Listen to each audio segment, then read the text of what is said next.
All right, we're here. Happy New Year. Happy New We did Year. it. We made it to another episode. Uh, by the way, like all I'm thinking, I'm like, we're Americans, so there's a lot of shit happening. But this is a video game podcast, so well, not even that. We just talk about Video game podcast. video game podcast. But we also talk about like other bullshit. So, but we'll Procrastinating. I'm gonna procrastinate. But how are you? What have you been up to? Did you do anything? It's been like 2 months, so I hope you did something. Hello. Yeah, I guess I did stuff. Did you? Final season of Stranger Things. Oh my god. Okay, so I didn't watch any of it. I have not kept up to date with Stranger Things, and to be quite honest, I don't care for it, and especially what I've seen online for it. I know it's been memed to hell of like what's been going on. Like dark. I like dark. I It's better than love Stranger Things. It has a man instead of a woman. I love Dark. Dark is my favorite Netflix show. It is unfortunate at the fact that they canceled that shit before it was even. Well, not Dark. They canceled 1899. I think was by the same creators of Dark. They canceled that like after one season, and they were like, "No, we got to give it to Adam Sandler and Stranger Things season 8." So here we are now. Stranger Things season 5? No, shut up. It's the 8th season. And the stage show, the Stranger Things stage show. So But- do you care if I talk about it? Go ahead, go off. I don't care. Okay, I don't cool. care about Vecna and why Will is gay. Wow, you said that real harsh. I don't know if you just don't like gay people. Got it. I mean, I'm bisexual, so it's like it, So uh-huh. he hates gay people, and I hate him. So I hate him. no, I just like. Okay, I think the better question is, did you enjoy it? I definitely enjoyed it. I'm sorry, I was trying to think of like the beginning part. You're thinking about all those gays, Well, so I'll start with that then. Like, I saw a bunch of people complain, and it wasn't like harsh complaining. It wasn't like I can't believe he's gay. I hate gays. It was just like, yeah, we knew he was gay. Yeah, either that or like I saw that like this is kind of a moment where like it's not needed for him to say that he's gay. But on top of that, I think the other thing was like, wasn't like Vecna like threatening him to expose that he was gay? No. Okay, I thought that was like one of the things. But continue. So it was important that he admitted he was gay. Mm-hmm. What people don't understand, or again, like you said, like I think people are just memeing, like they're just like, oh, it's like a funny thing, and that's totally fair. Like, joke about what you want to joke about. Things are funny. It doesn't matter. But for the people that actually were like heated about him being like, I'm gay, and they're like, he's in the middle of a fight. He's not in the middle of a fight.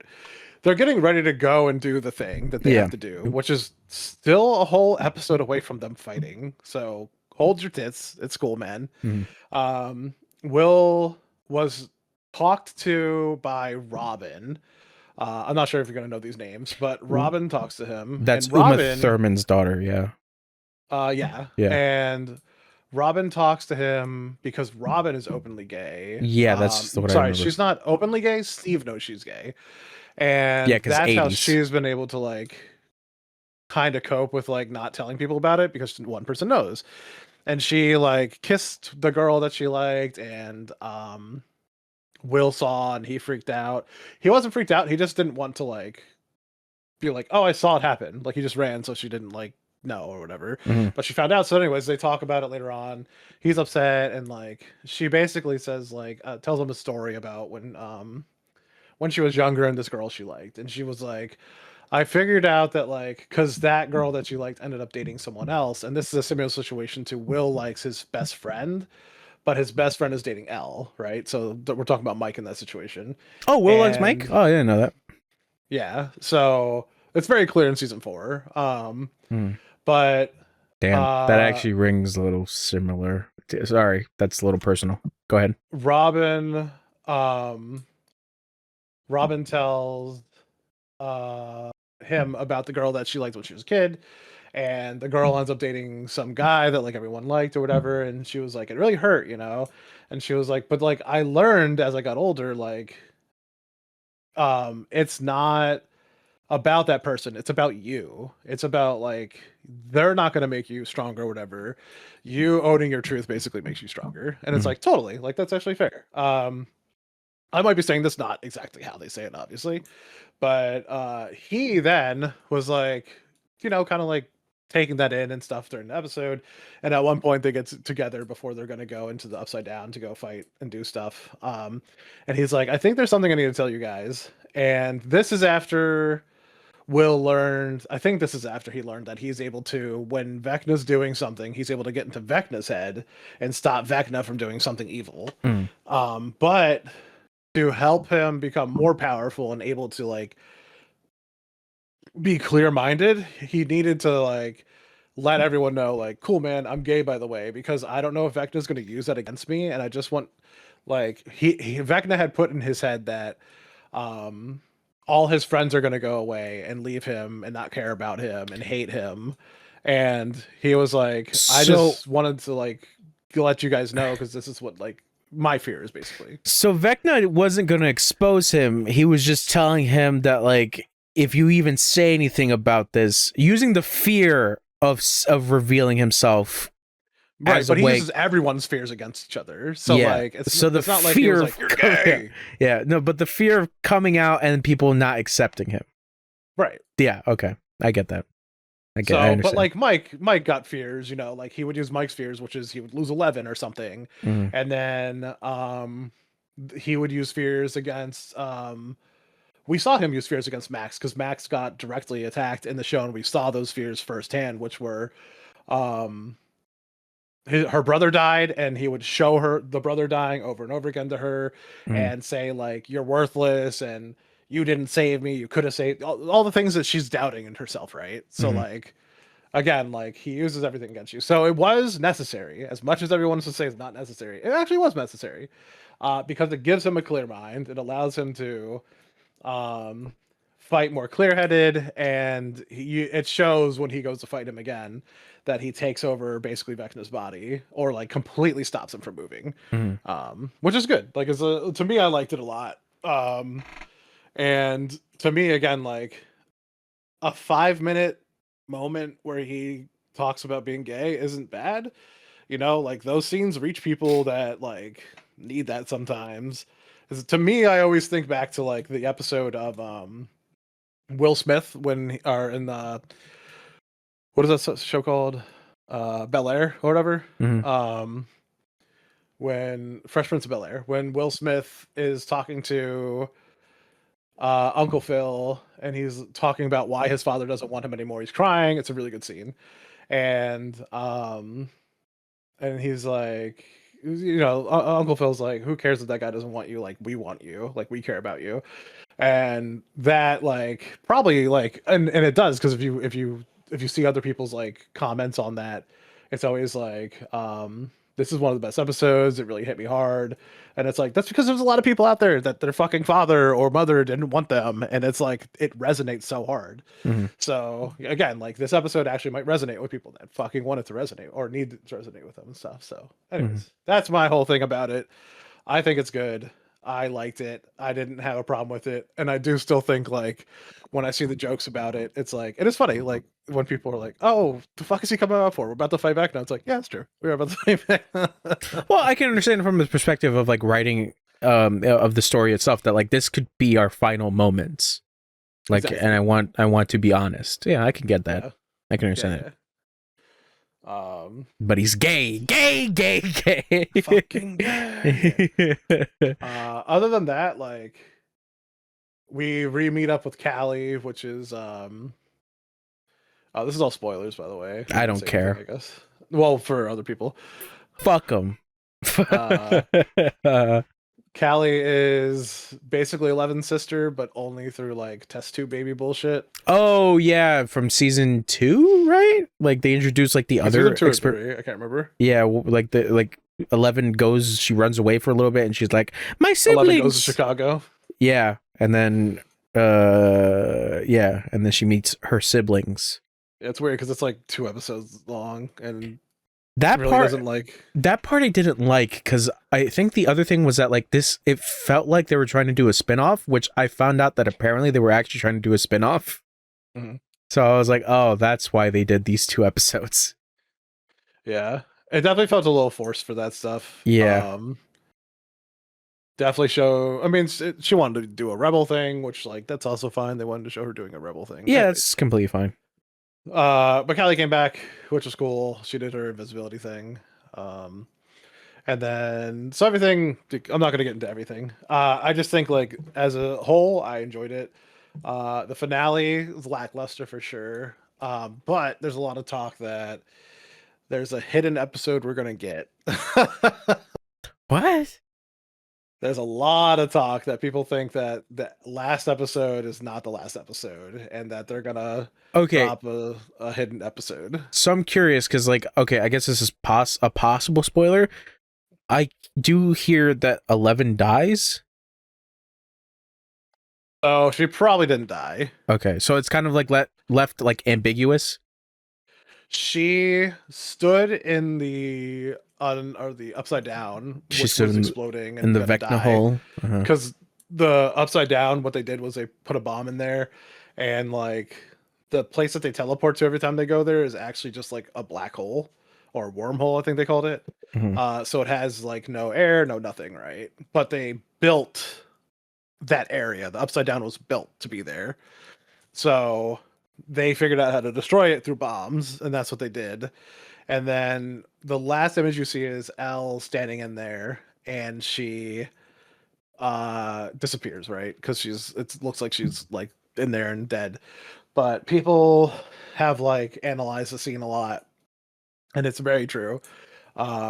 There's a bunch of things, reasons why she wouldn't be able to be there. There's a thing that they call her kryptonite, which she can't use her powers, so there's no way she would have been able to like get to the doorway that quick. Um, and then at the end, the very end, Mike is talking about um, what happened to Elle, and he said, as a writer, I choose to say that she is like in a far land, and then you see her in like I don't know where the fuck they said, Ireland or something. And like Mike always said, we'll go to a place where there's 3 waterfalls. And then Elle says, there's no place with 3 waterfalls. And he's like, all right, maybe 2 waterfalls. And then, like I said, you see Elle in like Ireland or something, and there's 2 waterfalls in front of her. And then like she's backpacking, not using her powers and stuff. So it would seem that she made it away, and is just hiding, Mhm. uh, which would make sense to me. But I will say, so like everything that happened, so people think that um, everything that happened is actually Vecna keeping them in their own mind as a prison to like make them think they killed him and they won and everything's happy, whatever. And people keep saying like there's gonna be an episode 9 on this day or this day or whatever.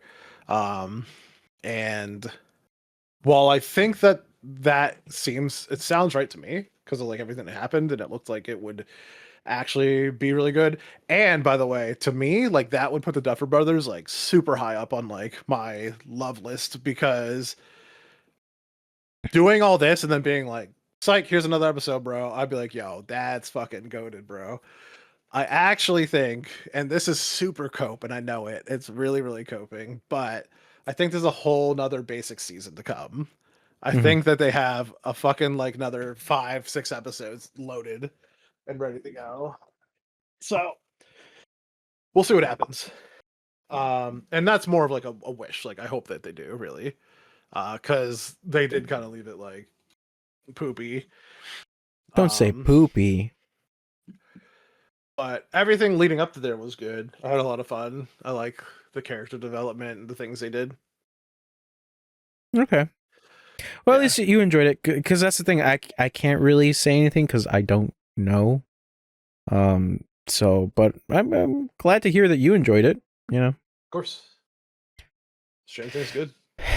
Anything else? Mm-hmm.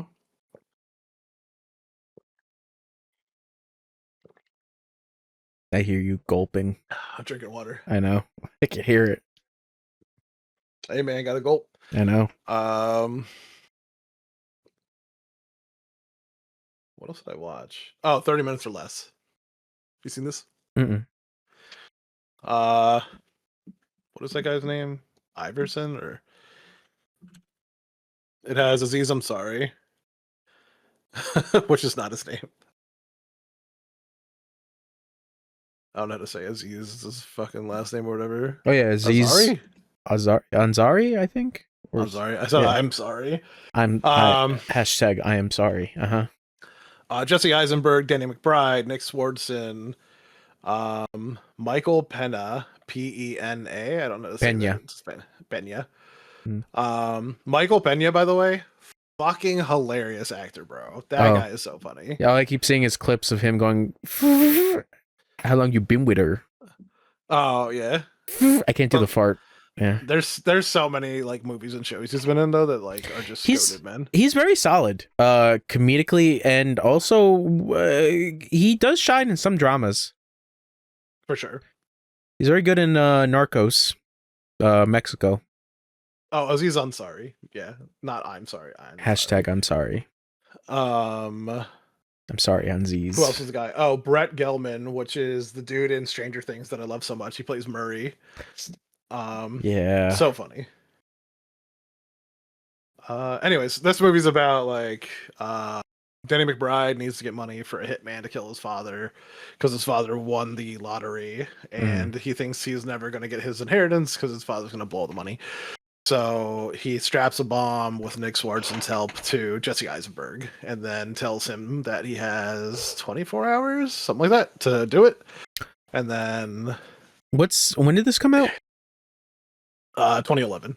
Okay, so this is early in the comedy era of like all those dudes. Yeah. Oh yeah. It's pretty good, man. I think it's like an hour or something. Hour 24. Some of them can be actually pretty all right. You know, like This Is the End. I kind of liked for the most part. Yeah, I like it a lot. Oh, sorry. You okay? Tired, man. You're just all right. Fair enough. You're straight up jorking. Mm-hmm. What else did I watch? Oh shit, bro! You know what I'm fucking watching again? Oh my god, The Last Kingdom. The Last Kingdom. Yeah, Uhtred, son of Uhtred. I don't know. You might have never seen this, bro, but it's so goddamn good. I've watched this. Sounds familiar. I've watched the show like 8 different times. Oh my god, dude! I don't know how you do it. I don't know how you go back and rewatch a bunch of shows. I have to like do the new thing. It's like comforting, you know. To be fair, I mean I do that with video games. Sometimes I just like replay something. Yeah. Like very specifically with The Sopranos. As much as like there's a bunch of like fuck you, gabagool, gabagool. Like there's so much comedy in The Sopranos that when I go back and watch it, I'm like, oh, that's a really fucking funny line. And then like, or like this thing's funny, and then like, you know, but so like to me, like that makes me happy is to, like go and hear them be like ha ha ha ha ha ha. Yeah. As far as this show, it's just really well done. To me, I would rather watch this show than Game of Thrones, but I do like Game of Thrones. I do want to watch the last seasons just to like have an opinion about it, but at the same time, I'm like, I kind of can't because I just want to restart all over till like I can remember things. But I'm like, you know what? I think I'm okay because I'm still looking forward to the 3rd season of House of the Dragon. Okay. And then on top of that, they're doing another spin-off show about a knight in that world of Westeros. Yeah, and it looks kind of alright. I kind of like how it is. It's kind of like an underdog story about a knight.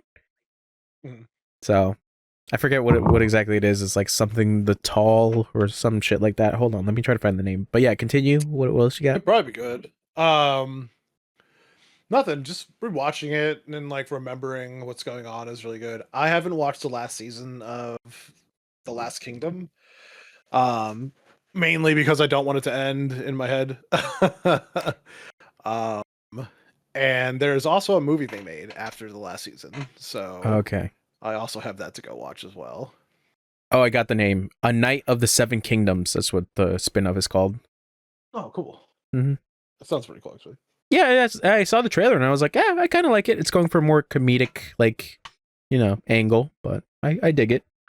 I know how much you love physical media, so I'm gonna go ahead and pull out what I bought. I bought Arrival on 4K Ultra HD and Blu-ray. I wish I could see.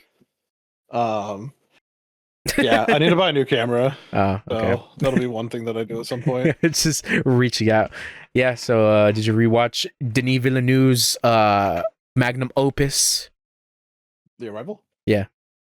No, I haven't rewatched it yet. I do. This fucking guy. Well, this is like one of my favorite movies, so like I know. I'll watch it at some point, like in the near future. I should get a copy of that movie. I really do like that movie.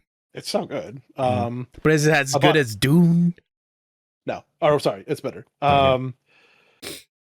4K Ultra HD as well and Blu-ray Everest, because I've never watched Everest, and I think I heard of this movie. I might as well just bought it anyways.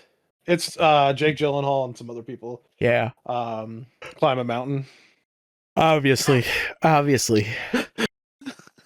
really dumbed that shit down, bro. I bought this because everyone talks about this movie, and I was like, well, I might as well own it, I guess. 4K Ultra HD and Blu-ray, everything, everywhere, all at once. Oh, I love that movie. Yeah. Oh, I fucking love that movie. I also got that movie on 4K. I fucking love that movie. I'll have to watch it. I'll go ahead and name these other ones, this is a triple pack, so I rented 30 minutes or less, but I also looked it up to see if I could buy it because I was like, oh, it'd probably be better to just buy it because it's $4 to rent. For $10, I got Zombieland, Not Another Teen Movie, and 30 minutes or less. So that's actually pretty good, right? Zombieland, I would have paid $10 for Zombieland. I should really find a copy of Zombieland. I didn't hear good things about the sequel, which is unfortunate. No. Yeah. No. And then because I kept going through shit and just finding more things for cheap, I got the Mummy trilogy on Blu-ray. Yeah. Oh, I got that in 4K. But yeah. Yeah, I didn't see it on 4K, and before I bought these 4K movies, I didn't know if 4K or Blu-ray was better. And then after I bought the Mummy, I did look into it, and it said 4K is better, and I was like, cool. Yeah, it depends with certain transfers, because I hear also, because I was thinking at a point of about getting the 4K transfers of Mad Max, but then I was seeing online that apparently the 4K transfers for Mad Max weren't that good, and it's just stay with the Blu-rays, which I have. The other one I was seeing was Terminator 1 and 2 also have a weird thing because God knows why James Cameron decided, yeah, I'll do fucking AI cleanup on all my movies for my 4K releases, so then all of them look weird, because I think the biggest one that got a really bad AI cleanup was it's not a Cameron movie, but it is a Schwarzenegger movie, True Lies. That came out on 4K, and then people were pointing out of just yo, why the fuck do they look like fucking plastic dolls? Because the AI cleanup is just it confuses what the film grain is and what it's trying to do with depth perception. It's really bizarre. So yeah, sometimes it is a good idea to look on forums and stuff to see which is a better transfer to have currently with better quality. And it's yeah, sometimes it's the Blu-ray. Gotcha. Yeah, because the AI shit is what makes the whole transfer process shit a fucking pain in the ass. What else you got? The last thing I got was Broly. Broly on Blu-ray. The cool trilogy. Oh, of the old Broly movies? Yeah, Z Broly. Oh, Z Broly. So you got Bio Broly? Yeah. Hell yeah. I love that goop. Which I like original Broly better. Yeah, I kind of like the idea of Broly, even though I don't like his backstory as much. but I like them both. But I do like original Broly a little bit more because that version of like, yo, it's the legendary Super Saiyan, but he is like a fucking masochist. Like he is dangerous. Yeah. Yeah, I like Well, that. that's why I I love like the original idea. Broly is because he just fucking he's a monster, bro. Yeah, that's the whole point. And then with like Super Broly, like they made him more sympathetic. Yeah, which is fine. Yeah, I Like, think that's fine. I think he's still cool in that one, but he's more tame. Yeah, it's like it kind of reminded me a little bit of like Jet Li's Unleashed. If you ever seen that movie, Mm, essentially it's don't think just so. Jet Li is like he has a collar. So basically he acts as like a hitman slash assassin for this like British mobster, and then essentially like the British mobster basically not carries him, but like he pulls him around with like a chain collar, and then like unclips it and lets him go feral. Essentially, it's a goofy movie. It's a very goofy movie. Gotcha. Yeah. About to switch to. Oh yeah, that's right. You were mentioning it to me. So did you play Donkey Kong? I bought Bonanza. Don't like it. No. Yeah, everyone loves it, so I'm wrong. No.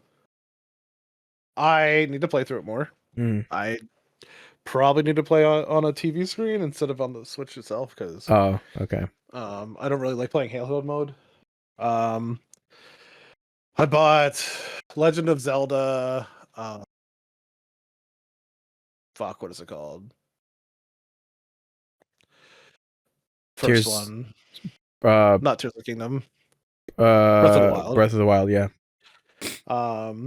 So far I made it through the first 3 little temple things you have to do. But you hate And it. now I'm working my way. No, I like it. I'm working Okay. my way through what to do on there. That's a good game. I like it a lot. It is. My brother gave me Prince of Persia because he hates it. Apparently, Which one? The the side-scrolling one that they put out. there's 2 now. Is it Yeah, not the one where the guy's purple. Not Lost Sands? Crown or something. Yeah, Lost Crown. Yeah, I think you might be right. Yeah, it's that one. I hear that one's good. I'm enjoying it. Mm. I also just really like fighting games, like not fighting games like that, but like Okay, I was about to say this style of fighting where it's like movement and fight, movement and fight. Say you like fighting games. I feel like that's a wrong thing to say. He's like, "What the fuck? This guy? What the isn't fuck? You playing won't fucking play Mortal Kombat Street with me?" Fighter with me? He won't go You want to Hadouken? look at Jury's feet with me, dude? Mhm. So, I got Mario Odyssey. Oh God, I gotta finish that. Yeah. Yeah. I got because this was on sale. I got this. Well, Mario Odyssey was on sale too. That's why I bought that. But I got Mario Rabbids, the first one. Yeah, that's a good one. And a Spark of Hope. I Okay. think. Yeah. Because Spark of Hope looks way better to me. So Yeah, the new stuff that they were doing with Sparks of Hope looks pretty cool, but like that first one is pretty solid. I have to finish the Donkey Kong DLC because I remember I started that. Spark of Hope DLC was on sale last night, so I bought that for $1 or $2, I think. Yeah. Okay. And it came with like 3 DLCs, and I was like, "Oh fuck yeah, dude!" Oh God, I didn't get that. I probably should have gotten that. I'm trying to think what else I got. Oh, I got Super Monkey Ball. I don't know which one. Hey. Okay. There's 2 currently. Yeah. One of them that was on Switch on sale again, so I just picked it up. Because I love Super Monkey Ball. It's funny you mentioned that because I picked up Super Monkey Ball, but on Steam. I got what is it? Yeah. Banana Mania. That's the one. That might be the one I bought too. Then Okay, because I was trying to look online and like, what's the difference between Banana Mania and like what is the other one? Banana Blitz is the other one, and basically Banana Mania is like the first couple games, but like obviously HDified, and then Blitz is the Wii game. So, oh, dude, this is the other thing. I know this is gonna be really dumb, but like this is the one thing I'm actually really excited about. you're talking to the guy who likes dumb stuff. Come on. This is something you're gonna think is dumb. I also bought something called Cozy Memory, which is just a memory game where you have to like match the squares with like other pictures that are flipped over. You're right. That's dumb. That wasn't a dumb one.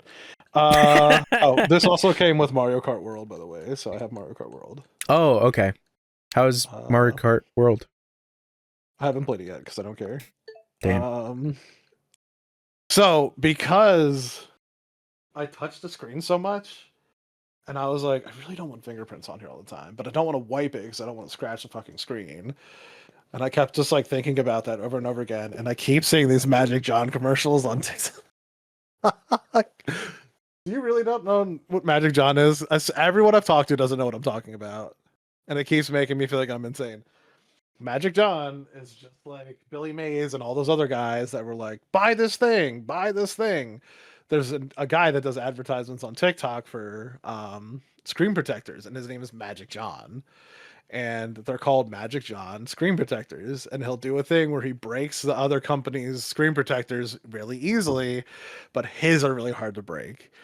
And he proves it like totally. Maybe he's wrong, maybe he isn't, whatever. So I just like one day was like, I should really just buy a Magic John screen protector for the fucking Switch, man, because he had one, and I was like, "That's fuck it, man. Like his look good."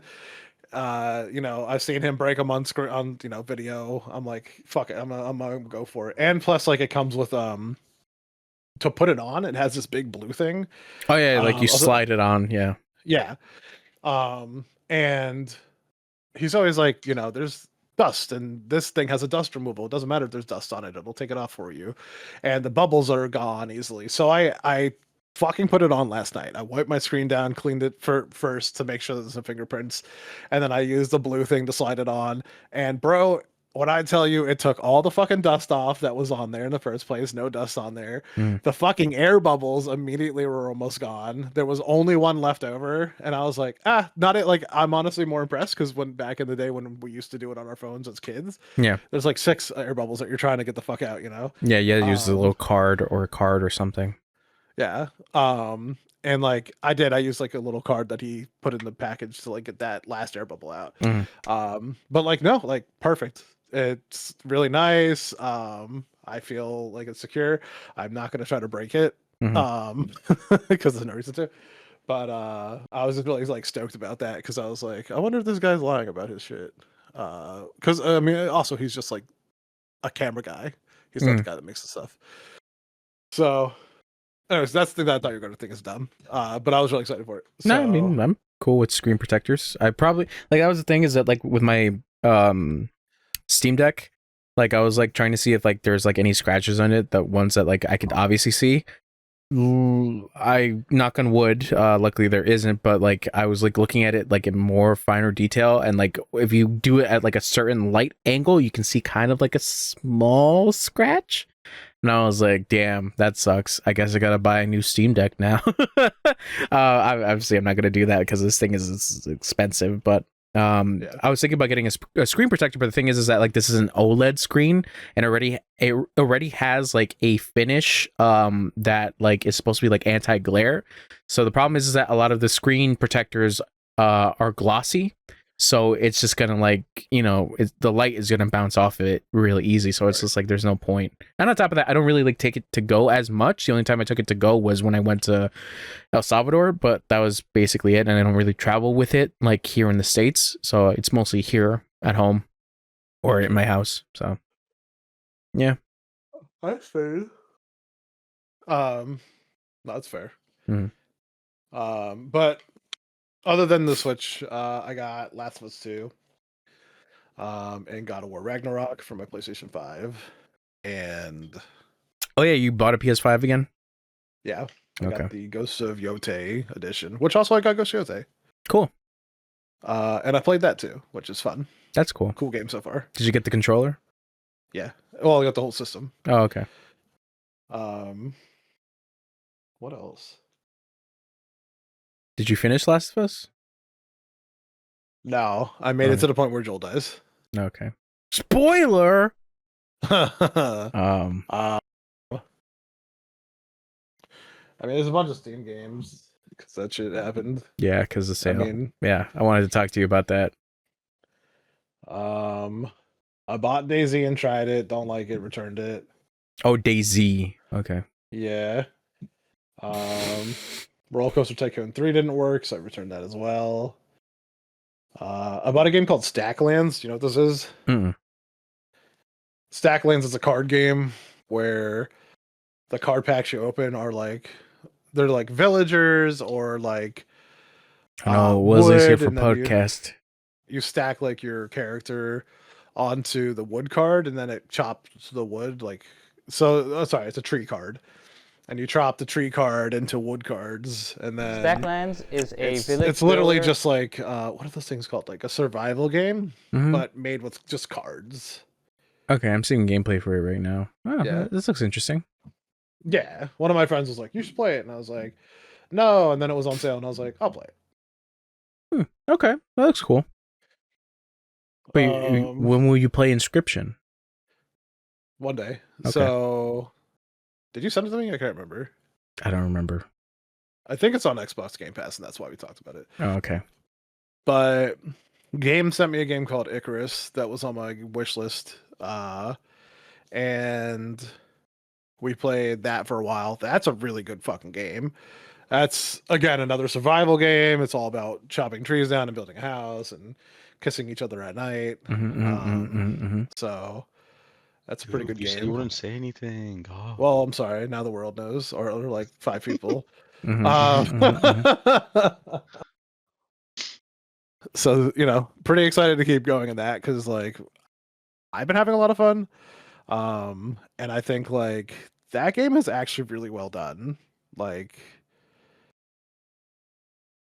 the whole mining and like making things like I think the only thing that they're kind of like they could improve on is their crafting system. It's kind of hard to go through and find what you're looking for, especially because it's like just on a piece of paper that you scroll through, like left to right, and you have to find the thing. It's not really like jumping out at you, or like it's not like, hey, here's all the armor, here's all the things that you would build a house with, here's all the things. Like it doesn't really like break them into sections for you. It's not organized as well. Right.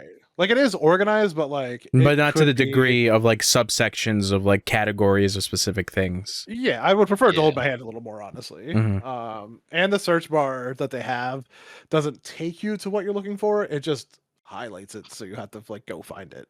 Okay. Yeah. So like for example, if you're trying to, let's say you're trying to find like bamboo or whatever, or like reinforced wood, it's a byproduct of one of the like stations, but it won't highlight that station. Okay. Okay. Yeah. So you have to like look at everything and then see what the outcome of that product would be. Yeah. Okay. About Final Fantasy 13. I'm excited to play that because I only played a little bit of it back in the day. Oh, you're gonna love Hope, and you're gonna love Hope's mom.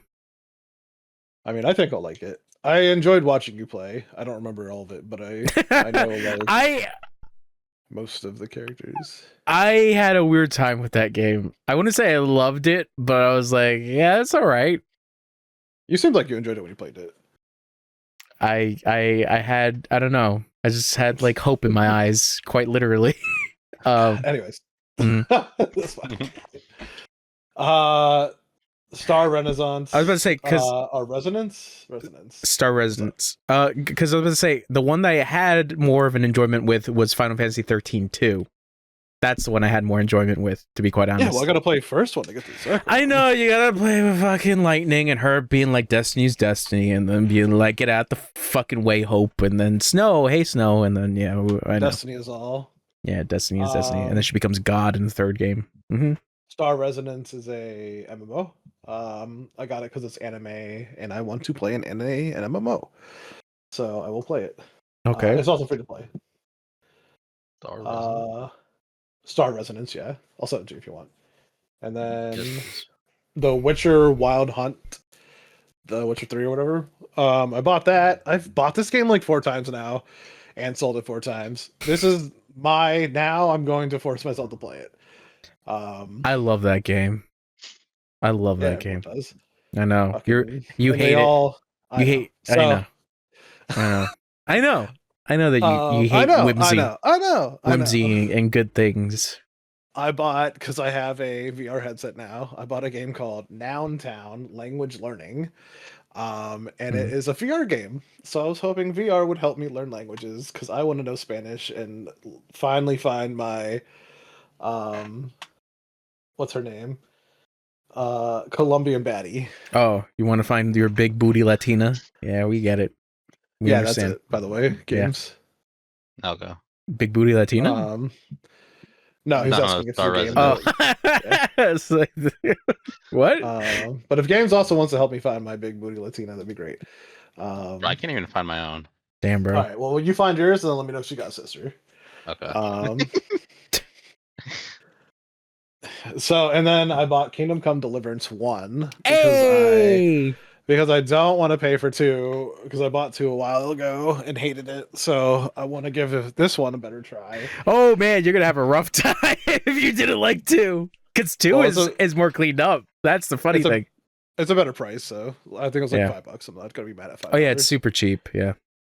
I played a Path of Exile 2 Druid. Man, I don't want to keep playing that game through the goddamn story over and over again. Man, I love this game. And I hate Axe. this game. Mm-hmm. Well, I've beaten the game 6 times now. I don't really. God damn. It's getting hard to like keep going. I can't wait till I start it up and be like, I don't know why he hates this game so much. No, it's not that I hate it. I don't hate it. I think the story is fun. Yeah, I will totally. But it's just a repetition of going through it again and again just to try out new characters. Yeah, no, I get it. I'm sure they're gonna do something to fix that at some point, but right now they're still working on the entire game. So, like, I'm not mad. I'm just tired of it. Yeah. I bought Slay the Spire. Fuck, that game's fun. Oh, I gotta play that. Yeah. And Slay the Spire 2 is coming out this year. I gotta play that. And then I bought Raven's Watch for me and a friend, and that game is really fun. It's isometric. What do you call these games? Roguelike? Where you die, but you learn what you had to do and you go back and do it again? Yeah, roguelikes. Yeah, roguelikes. Yeah, okay. So we've been playing that, and that game's really fun. And then a friend bought me Resident Evil Village for Christmas. Okay. Nice. Hey, man. Mm-hmm. Why is this game so bad looking on PC? Oh, yeah. There's some weird shit with the PC version. It looks terrible. Yeah, there's like some weird anti-aliens. Like there's some weird shit. Like, to be fair, when I played it on stream, it didn't look crazy, but this was during the period where like the DRM shit was happening. So there was like some weird like stutters. But they took it out, I think like 2 or 3 years ago, they took out the DRM nonsense. But like, I don't know, to be quite honest, of like what you're visually experiencing to say that like it looks terrible.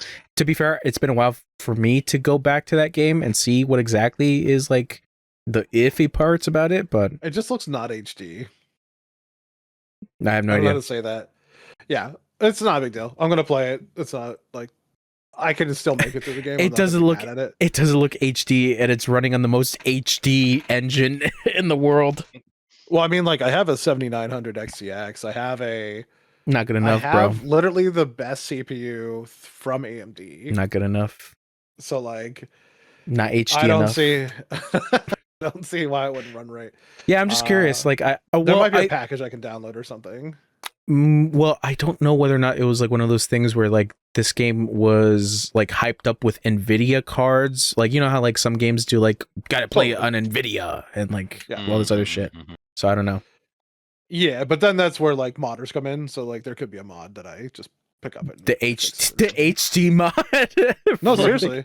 There's so many games I played with friends in the past like 6 months that they're like, I'm like, oh, this game looks bad. And they're like, oh, you didn't download the HD pack that someone like made. And I'm like, download it, put it on. And I'm like, oh shit, it looks like the only way I can think about, but like that's because I love this game, is for like Resident Evil 4, where they did like an HD mod like thing for it, where they like texture like details and stuff like that, but that's an old game, so obviously with the HDifying of some of it, it's gonna look better, but you know, because I don't know what to tell you with like Resident Evil 8 because like it's just like that game is a lot like graphically, but Yeah, I mean, I'm excited to play it. So I'm excited for 9, baby.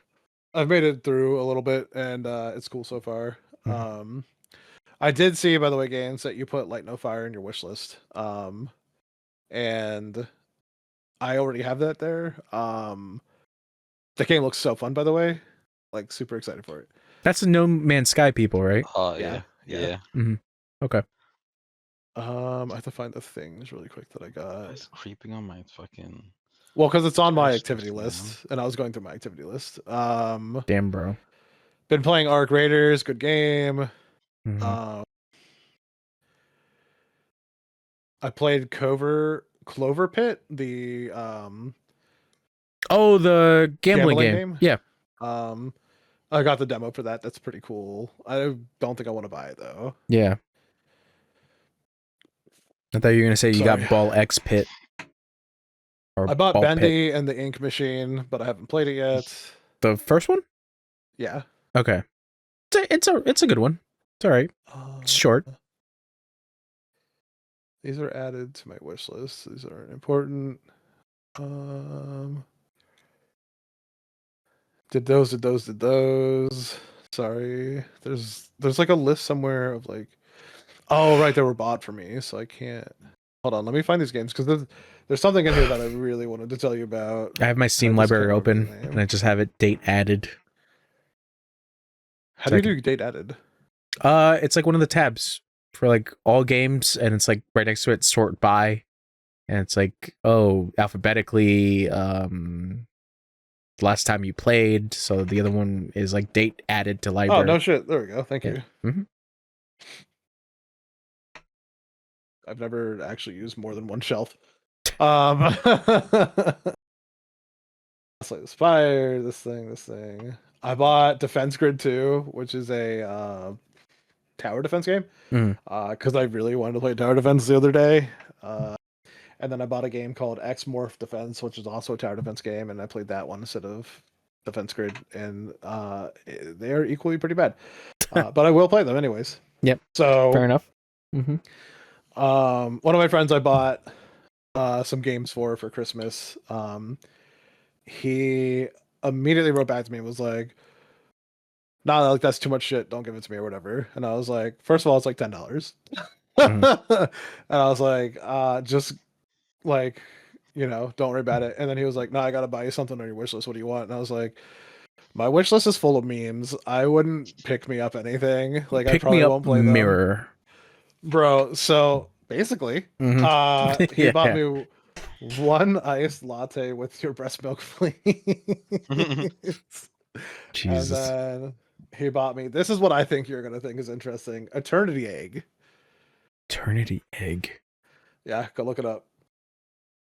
I I don't even know what this game is called. Like Dark Souls jumping around simulator. I don't know. Eternity Egg. I played it for an hour and still don't know what the fuck I'm doing. Oh, I've seen some of this. Yeah, dude. It's fucking weird. Oh, yeah. I've seen some of this. I will say I'm having a blast. Just fucking around in that game is so much fun. Yeah, to be fair, it does look pretty fucking weird. It looks like one of those like really, really weirdly ambitious PS1 games.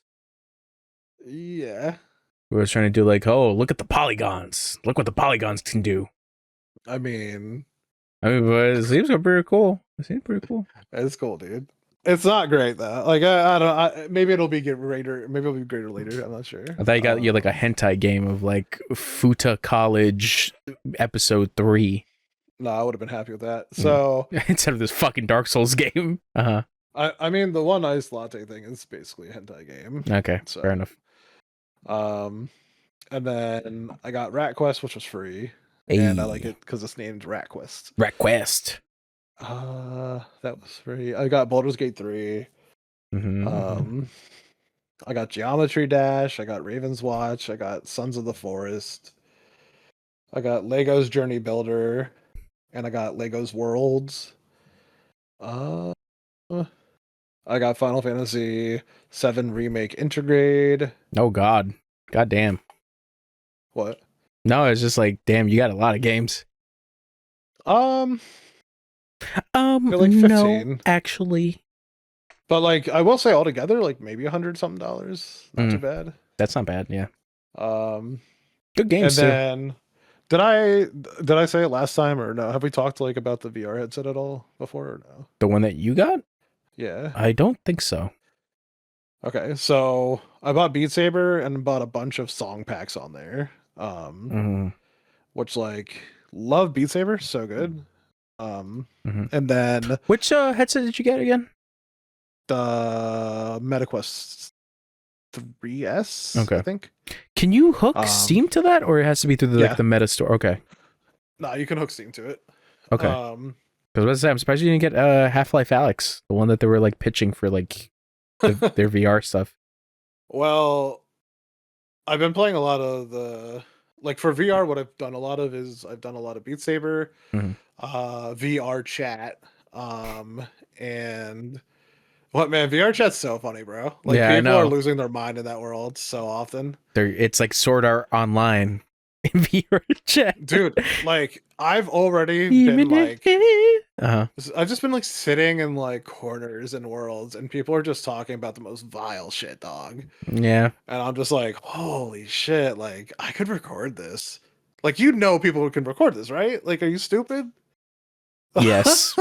Yes, that's stupid. Yes, the answer is yes, they Yeah. are stupid. I think my favorite one so far is I went into a furry world and like they were like, "Do you like furries?" And I was like, "Not really." And they're like, "All right, see you in there." I was like, "Okay." And I just listened to them talk about like how they're dogs and cats and shit. Yeah. Like, I don't like about it's that. so fun, bro. Yeah, it's so Yeah, I don't think I fun, like bro. that.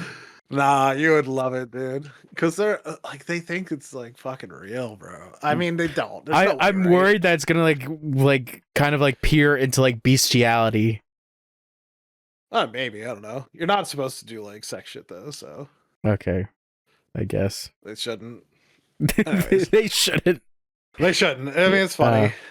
I had fun with what it was. Trying to think. Oh, and then the other thing I got was a workout game called Supernatural Workout.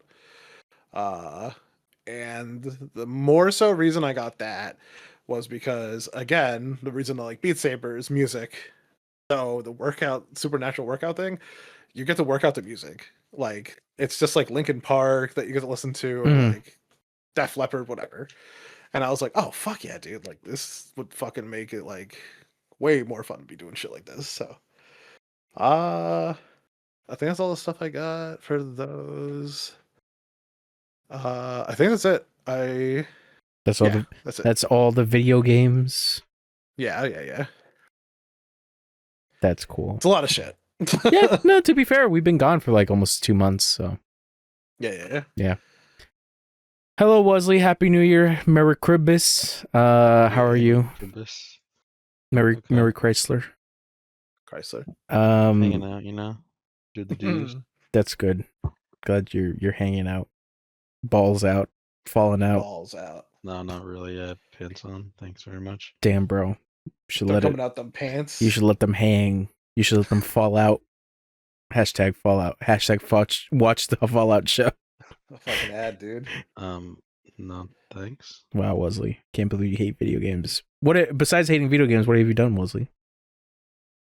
I've been sick for like a month and a half. Oh damn, that's like I literally just got over a I don't even know what the fuck I had. Because you know, like right now, what's happening is that like apparently a strain of the flu is happening, and an adrenovirus bullshit.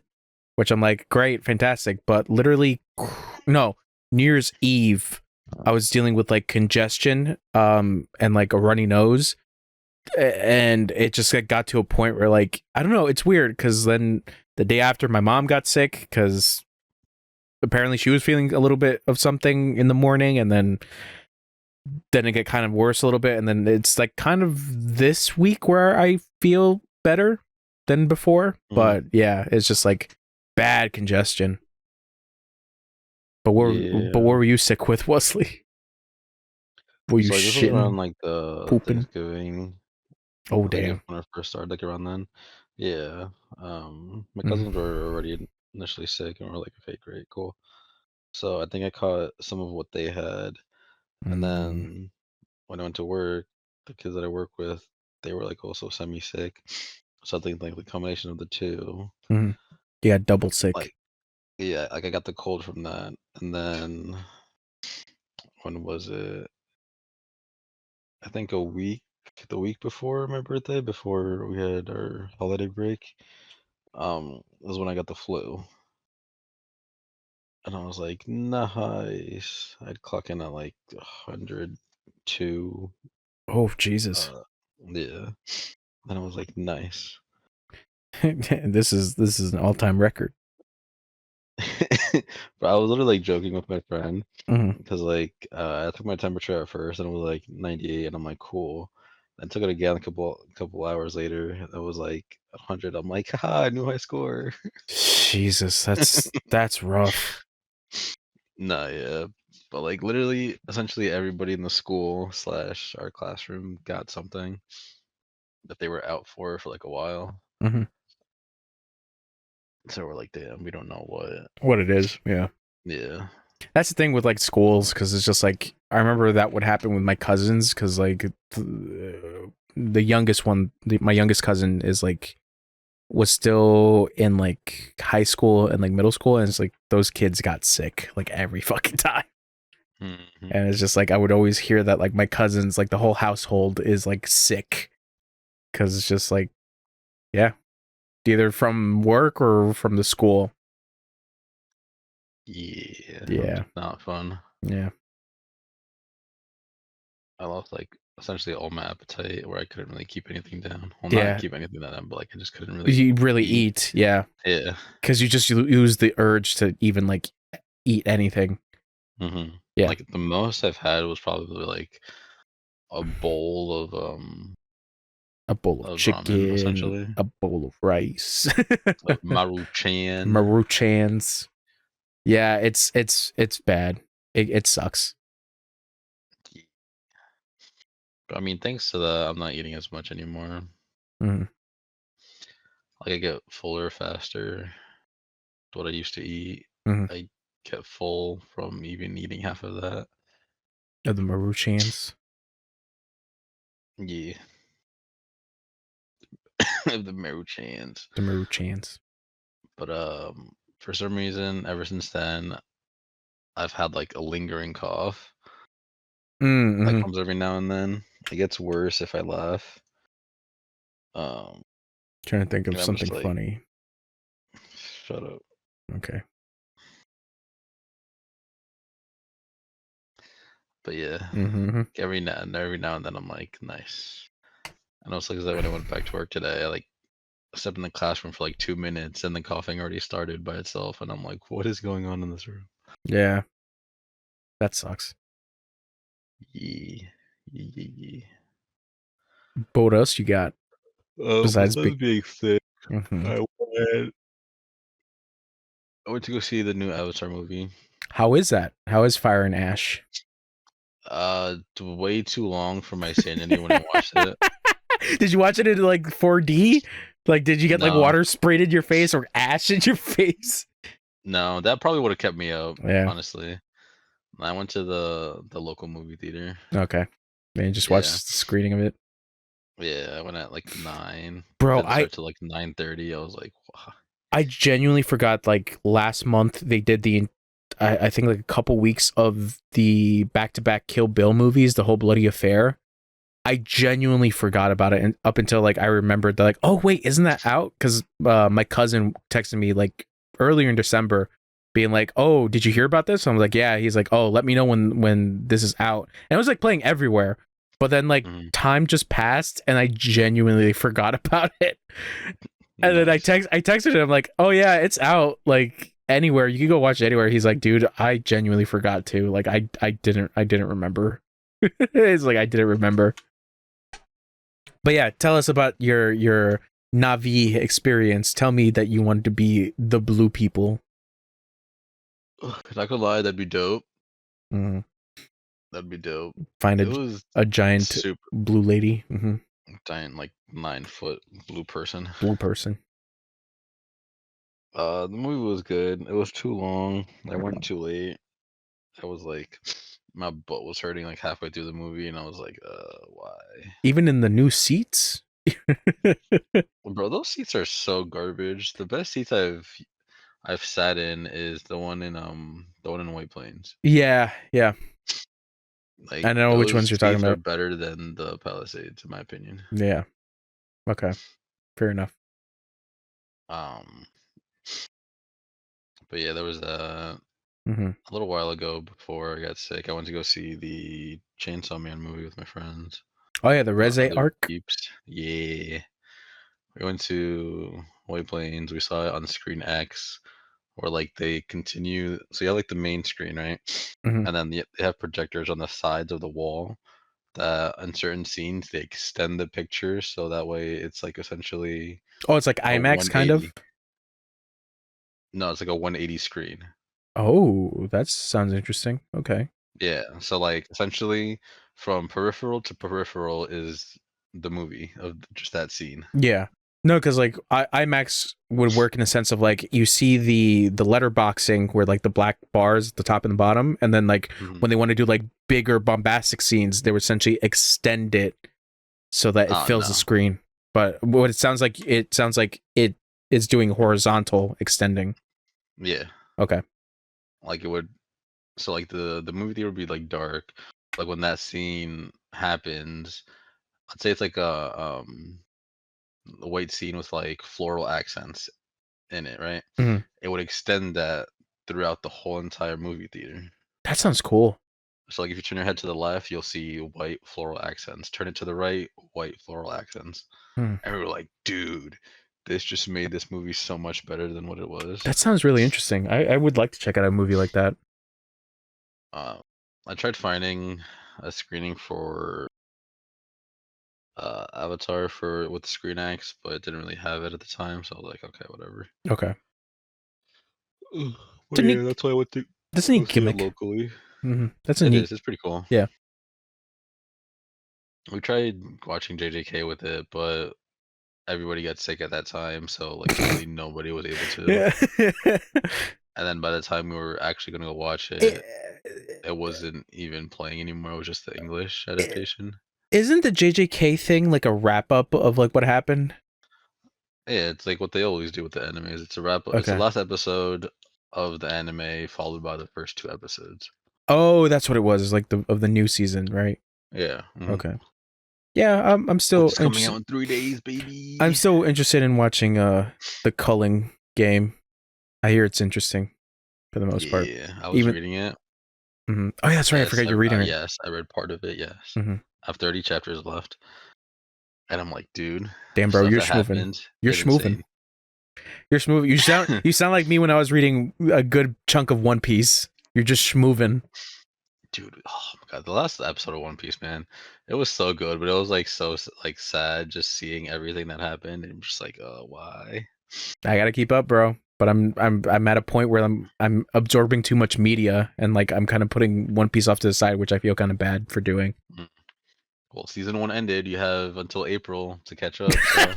And I probably genuinely could, like with the manga, because like I fucking zipped through the fucking like Romance Dawn arc. Okay. Like I zipped through that whole fucking thing.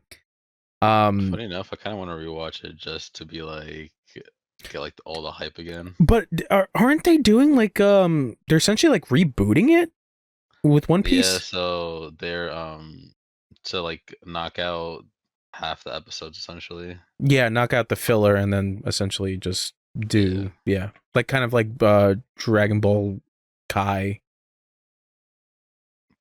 Sure, yeah. Okay.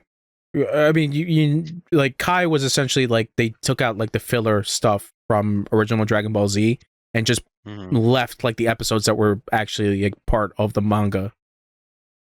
So if you look at that like how they did it, it's like it's way shorter. Yeah. Like what was it? I think Dressrosa was like one of the main ones. I always hear that arc is really good. I gotta get to it. It's such a good. Oh my god. Don't worry. I guess I will read One Piece. Luffy v Doflamingo is insane. It's funny because like I remember like him getting hinted at when I was reading. I forget when he got introduced. I think with like I think when like Ace was captured. Oh, that's Impel Down. Yeah, when the whole thing was like Impel Down and like basically they were like introducing like, hey, like these are the other like people who are kind of like with the government, even though they're like the 13, not 13, but like the other pirate kings essentially are like the warlords. That's what they're called. Yeah. And it's like here are the other ones and like how it was interesting to like read of just essentially like, yeah, the Marines essentially have like a deal with the warlords, but like in a sense we kind of are too afraid of them because they hold a lot of power. So it's like that's why we kind of have like this like whole back and forth thing, and like sometimes we have to talk to them and say like, hey, you need to control your shit on your side because like we really like don't need to be dealing with this because we have other shit to worry about. And then yeah, and like the other like upcoming pirates as well, but like Trafalgar, trying to think who else. I think it was before Impel. Yeah, it was the archipelago. Oh, Sabaody. Yeah. Where everybody was meeting, like the new players essentially. Yeah. I will read One Piece. I love my boy Chopper. Who doesn't love Chopper? Did you see the U2's figure for Chopper? I think so. I would have to check it again. 9-inch plush. Oh fuck! Now I'm gonna have to get my hands on that. I bought it yesterday. Oh, you son of a bitch! All right, I have to look at this. It's not coming till June though. Chopper plush. I'll send you the link. Hold on. Oh, I see it. Oh, it has the U2's eyes. I don't like the U2's eyes. It's like, I don't know. I mean, it's cute. Don't get me wrong. And it's my favorite Chopper hat. I'm not like old Chopper. I love old Chopper. I like the newer Chopper hat. I have the newer Chopper hat. I don't like the new hat. I like the old hat. But that's just me. Have I showed you guys my new Chopper hat? I got at Comic-Con like a couple years ago. I don't think so. What? Okay, hold on. I guess I'll put my camera on for this. God damn. Just to put on the Chopper hat. Dude, the Chopper hat's sick. Shut up. I'm gonna be jealous. I have to connect my I would be jealous if you got like the old one. The old one I would be super jealous of. Nah, be jealous. Alright. I'll probably have to switch the audios because this thing's being stupid.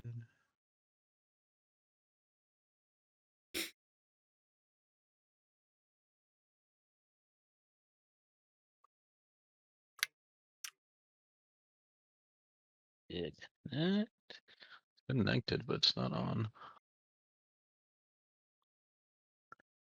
All right, just send us a picture of you with the hat. Oh, there you are. Okay, ready? Here, hold on.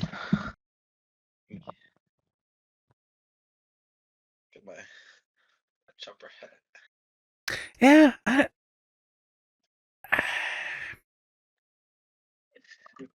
Would be jealous. It's so good.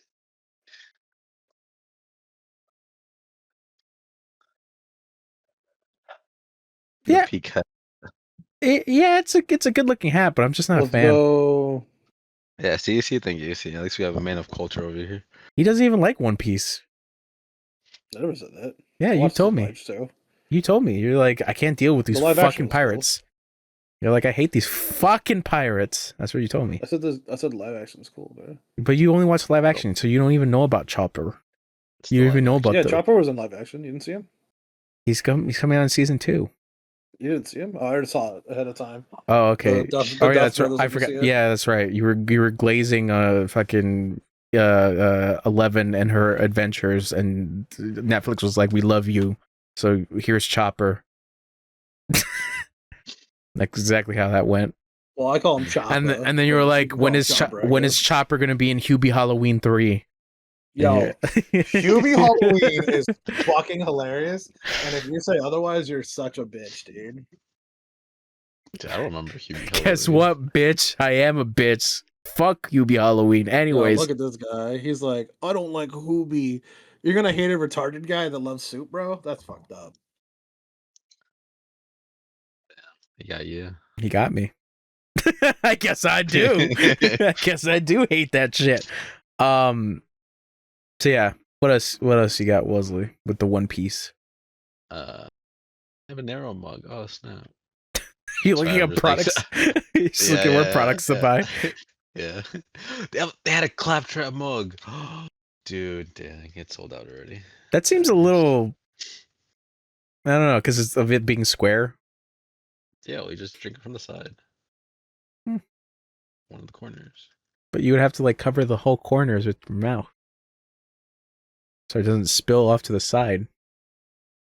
So if you're doing it in the corner, it's not that bad. But you're gonna have to be like that when you just that. No. Drink it from the side. That's it. Mm-hmm. Yeah. Did you play Borderlands 4? Yeah. I played that game so much. Okay, I got my copy for PS5, but I haven't booted it up. Nice. To the point where I think I already have from start to finish.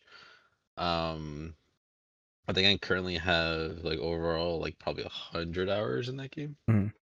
Okay. Well, I did beat it with my first character, so that's like all over and done with. Mhm. But yeah. I think for me personally, I just want to finish through Tiny Tina's Wonderland and then debate whether or not I want to go straight into 4. I mean, 4 is actually pretty fun. The open world can be a little too much. Mm. But it's not bad. Yeah, because like they never fixed it on PC, right? Like it still has those problems, from what I understand. Sure. I mean, I have mine on PlayStation, so I wouldn't know. Okay. Yeah, because I was looking like the last thing like Digital Foundry did like a couple weeks ago was like, hey, this new patch for Borderlands 4 didn't change jack shit. It's like, oh, okay, so I guess I'll just buy it on PS5. But we'll see. What else you got? I finished the Avatar game. I cannot tell you what happened because I was not paying attention. I skipped through every single cutscene. You're just thinking dialogue blue option at the end. people. Blue people. Yeah, I gotta play that. I mean, I did find out that. Or do you care about what happens? Kind of, because I want to actually play the game. Okay, never mind. I need They did end up releasing a Fire and Ash DLC, which is cool. You get to meet the new faction or fight the new faction. Okay. Yeah.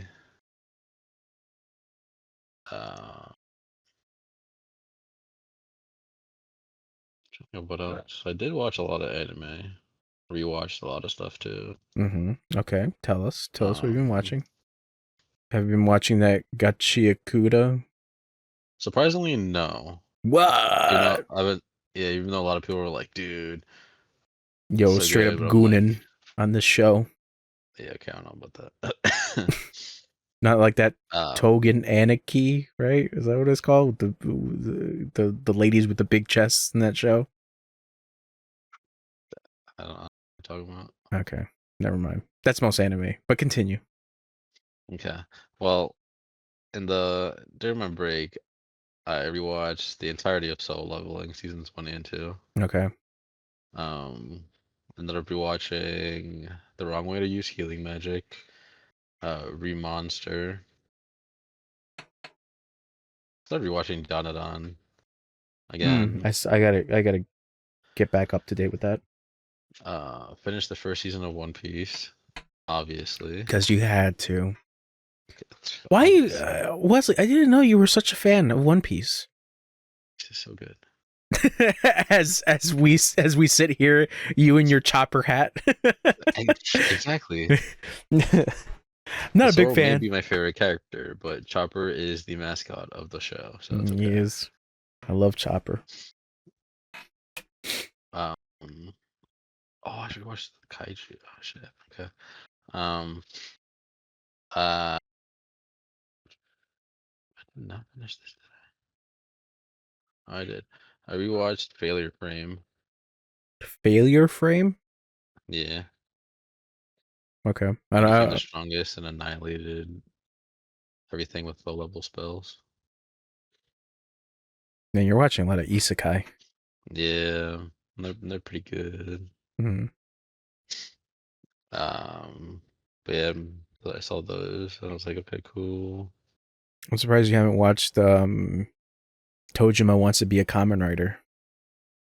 That's on my list, but I don't think I'm touching that. It's good. Even if you don't really Yeah. care about Kamen Rider, it's actually pretty good. Sure, if you say so. Yeah. What else did I do?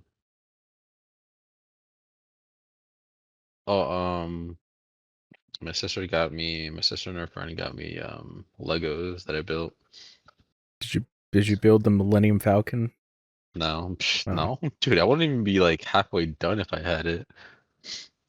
Like, I'm pretty sure you know where this is, which one this is. I can't really see it. From a movie. It's from a movie? Yeah. Is that a Transformer? Iconic car movie. Family. I don't see what you're trying to say. Yeah. I don't really get it. Whatever. Was that supposed to be in like Fast and Furious? Yeah. Whose car is that? Isn't it the main character? Yeah. Ludacris? No, that's the guy. No, wasn't that the one from the second one? No, Too Fast and No. Furious is the Nissan. It's the the Skyline? I have the Yeah. What one Nissan. is that one from then?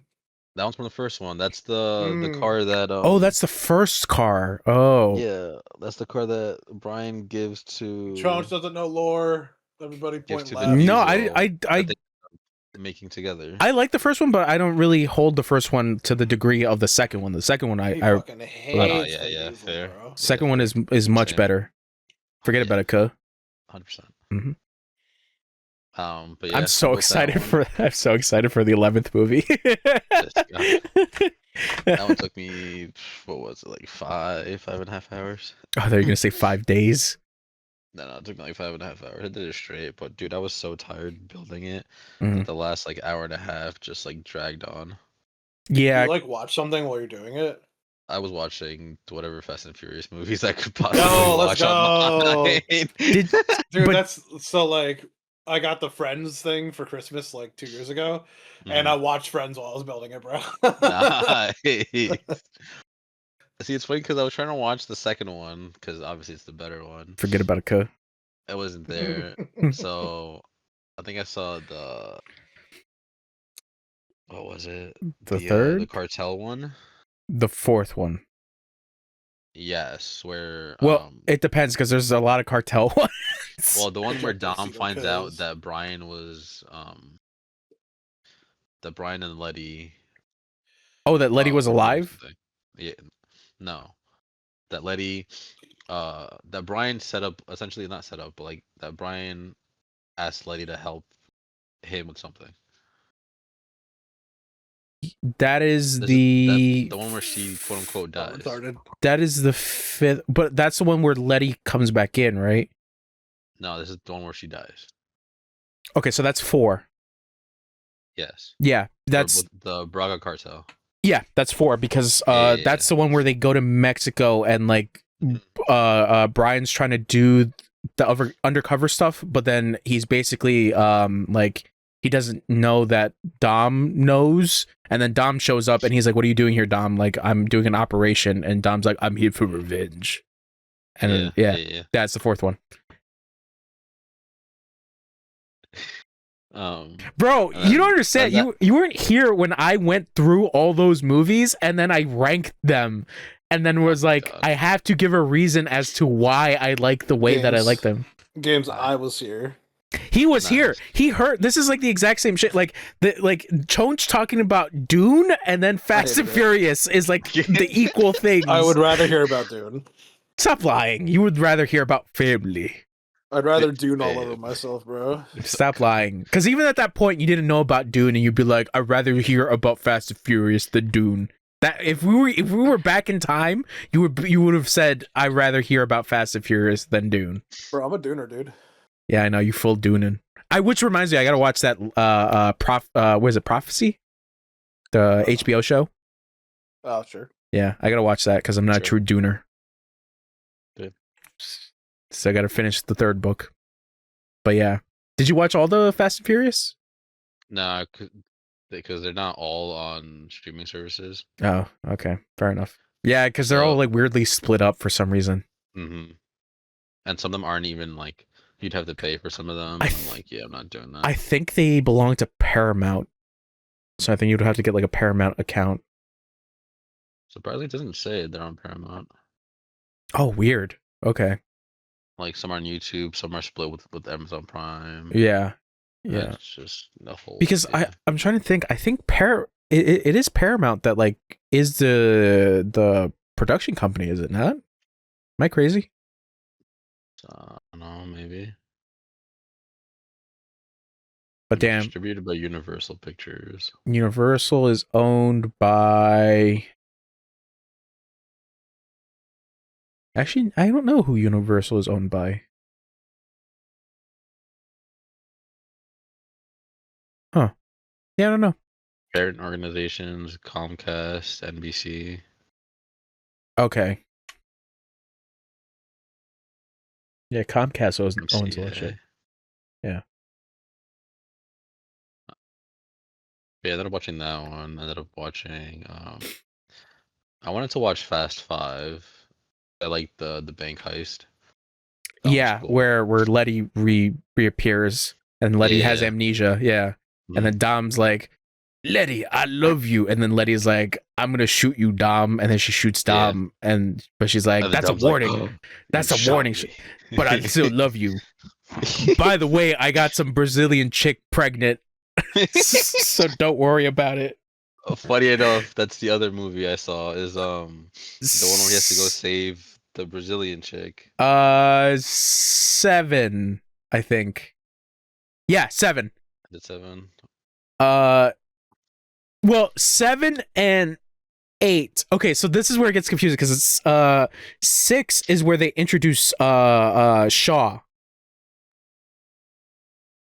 They introduce This is when Shaw's in jail, so they have to do his brother. His brother. Yeah, Jason Statham comes in, so that's 6. And then 7 is where Charlize Theron gets introduced as the villain. The blonde hacker lady. Yeah. Yeah. And then she kidnapped Dom's baby mama. Yeah. And then Dom had to ask Shaw to save his baby. He's like, I need you to save my baby. Mhm. And then Shaw's like, I'll do it, bruv. And then he goes to save the baby. Didn't he That's technically like talk to the mom to have them? yes, because like they already established the fact. I think Dom. No. I think that's where he was establishing that like, like a relationship with like the Shaw family. Hmm. I forget. Is that the one with Cardi B? Is family? No, that's 9. Excuse me, I was wrong about that. I forget which one Iggy Azalea's in. I think it might be 8 or 7. I don't remember. Oh, no, Cardi B's at 9. Yeah, 9. Okay, with John Cena. Yeah, I remember that specifically because it was in the mansion section. Mm. Oh my God, Bad Bunny's in it too. Oh yeah, Bad Bunny is also in it as Suna too. Damn. as the baddest bunny. He's Rico Santos. What the hell? I think 8 is where they introduce that Dom is Cuban, actually. I don't know. Sure, I guess. I'm trying to remember what 8's plot was.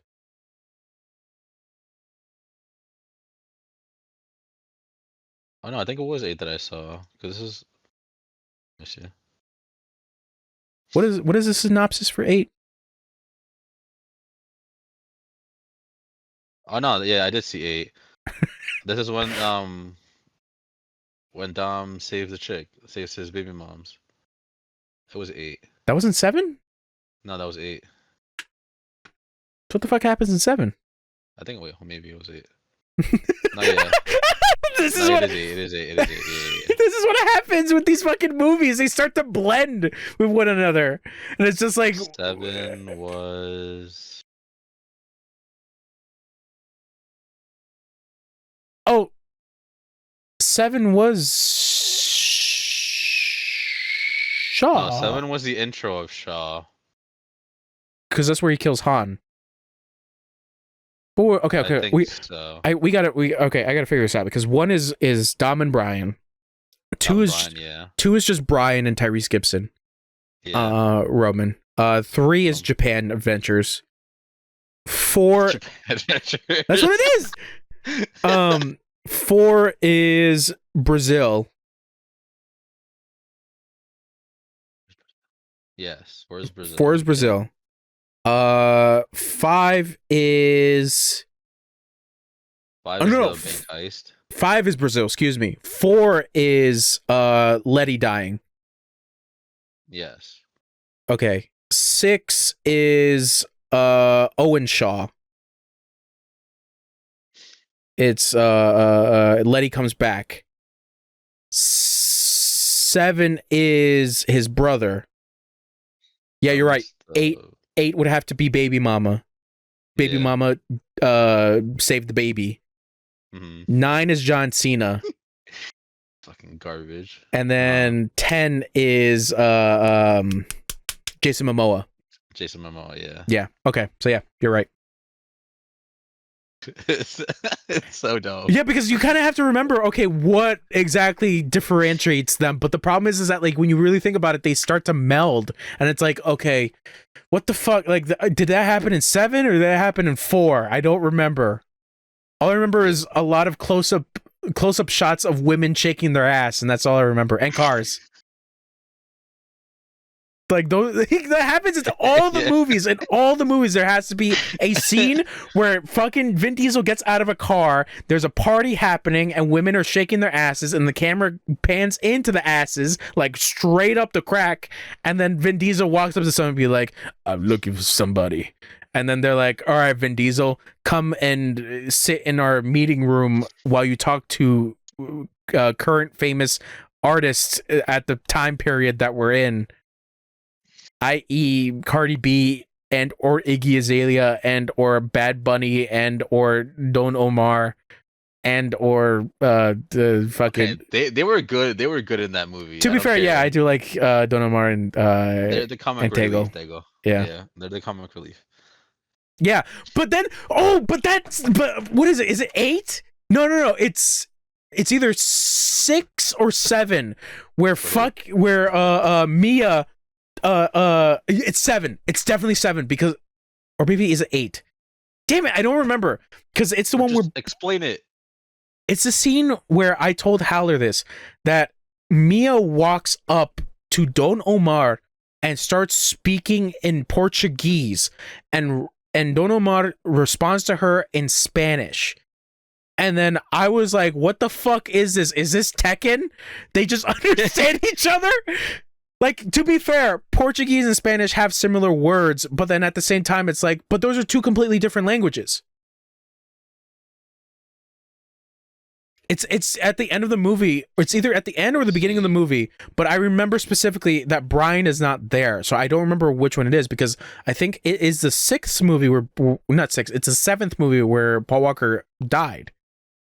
So I don't remember if it's 8. Where they have a barbecue scene, but I think they do have a barbecue scene for like the beginning part or the end. I don't remember. No, it doesn't even make sense because like I'm trying to think because like the eighth movie has a barbecue scene on top of a roof of a building, and then that's where fucking Vin Diesel everybody asks him like, oh, what's the baby's name? And then he's like, the baby's name is, and then they have like a dramatic moment and like everybody's just looking at Vin Diesel, and then he's like, Brian, and then everybody's like, Brian, oh my god, but this doesn't make sense. So then that's when he introduced Brian's name, that's 8. That's 7. yeah, it's 8. But that's Operation Baby Moms, yeah. Yeah, but that doesn't make sense. You have to realize like contextually, because the context is that Paul Walker died previous. But the problem is that the movies after his death never say that he's dead. That's why this next movie, the 11th one, is going to be fucking weird because Vin Diesel's like, and we're bringing back Brian. And it's like, what? Like, what? You're bringing... And, like, what's crazy is that, like, I'm looking at, like, the movie listings of, like, 1 through 11, right?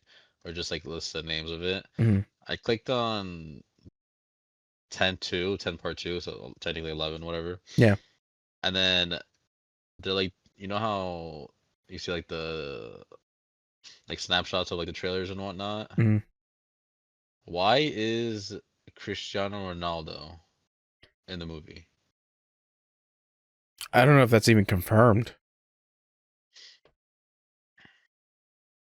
Because there's really like nothing out of the 11th movie as of now. There was only that announcement that Vin Diesel did, but that was like during like a weird party, and like Vin Diesel, everybody was making fun of Vin Diesel because AI. Okay, so there you go. That's AI shit. That's the thing, is that like it's a lot of people doing the AI shit of like, 11. This was 6 months ago. Gonna have serial sexual assaulter Cristiano Ronaldo in there. Oh god. Yeah. So it's just the AI shit. But yeah, it's just like the movies like are just weird because it's like it's the equivalent of like I remember I was talking to a friend of mine about like when I watched Wakanda Forever, where it's like contextually they had to basically say that like, yes, Chadwick Boseman passed away, but then we also have to establish in world that T'Challa is dead. And it's just like one of those weird things where it's like, I don't know how I feel about this, because it's just like, you know, the real world stuff seeping into this movie fantasy, but it's not to the degree of Fast and Furious, where it's like, yeah, everyone knows Paul Walker is dead, but we're not gonna say he's dead. We can't say he's dead, because then it's just like, what happened? Because the other problem is that like when he died, like in the other couple movies, they just bring Mia back, and then everyone's like, "Oh, how's Brian doing?" And she's like, "Oh, he's home." Yeah, just with the baby, you know. Yeah, he's just chilling, and it's like he's fucking dead, bro. Walker's dead. Like, what are we doing? It's gonna be weird now that his brother is gonna be essentially the new Brian. Oh yeah, because John Cena fucking dies. Good. I kind of like John Cena a little bit. No, stop. I like. He's not great in the 9th movie, but he does shine a little bit in the 10th movie because the movies are supposed to be like a couple years after the previous movie. I don't like the backstory shit. I really don't, because like how the 9th movie sets up that Dom had a secret brother is the stupidest shit in the world. Because it's just like we go back to the past about what happened to Dom's dad and about when he died. But did you know? And the camera just pans over. He had a brother, and it's like, this is stupid. This is stupid. And then like the whole thing of like how they like disagreed with one another. And then Dom basically be like, I'm outcasting you, brother. We're not family anymore. Also, how we know how Torettos are Torettos is that we all wear cross necklaces. Oh yeah, the silver chains. The sign of a Toretto. It's like, it's so dumb. It's so dumb. But I want to say, I forget, it one of the movies does establish that like Dom is Cuban. Like Dom, like the Toretto family is supposed to be Cuban. And then like I said, they established that, and then you get that fucking scene with Mia and Don Omar talking two different languages. But to people, it's just like they don't care. It's like we're not here for like like fuck it. It sounds similar enough. But it's so goofy. I love those movies because of how stupid they are. And like that's also the funny thing is that like you can technically pick apart, especially like the later movies, because it's like once you get to four feels like, okay, we're kind of treading into like crazier waters of like what we can do with the cars, and then 5 is the establishing point of like now we're doing crazy shit with the cars, and then later on it just becomes now the cars are part of our superpowers. Literally, yeah. So it's just like, because like I'm trying to think of that one scene. I think it might be either 8 or 9, which is the one where they go to Antarctica.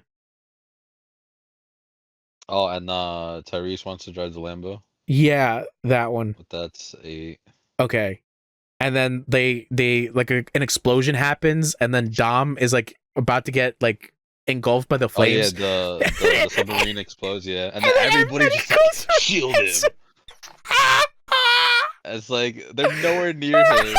But he drives off. But even then, like, oh my god. But even then, there's space underneath the cars, so the flames would still come under the car. Ah, god, this fucking series is so stupid, but I love it. I love this stupid I live for this stupid shit. That's why I'm so excited for the next one, because the also the dumb thing. Did you see 10? Fast X? I saw all of them. Okay. I don't remember any of them, but yeah. Okay, but do you remember like what is the reveal at the end of that movie? No. That Gal Gadot's character is alive. Oh yeah. Oh my god! And I forgot the fucking shit with Han. Yep. How Han is still alive. Han? No, so it was, what was it at first? Okay, so Han dies. Die from the plane. No, that was a prequel. No, okay. What is it? 5? I think it is. No, 6. 6 is technically a prequel. For when she dies, yeah. Yeah, she dies like during the cargo plane thing, from what I remember, because she fades into the dark and you don't see what happens. But either way, it's just like, how would she survive that? That doesn't make sense. But regardless, like on the topic of Han's lead up of the reveal of like how he died does not make sense.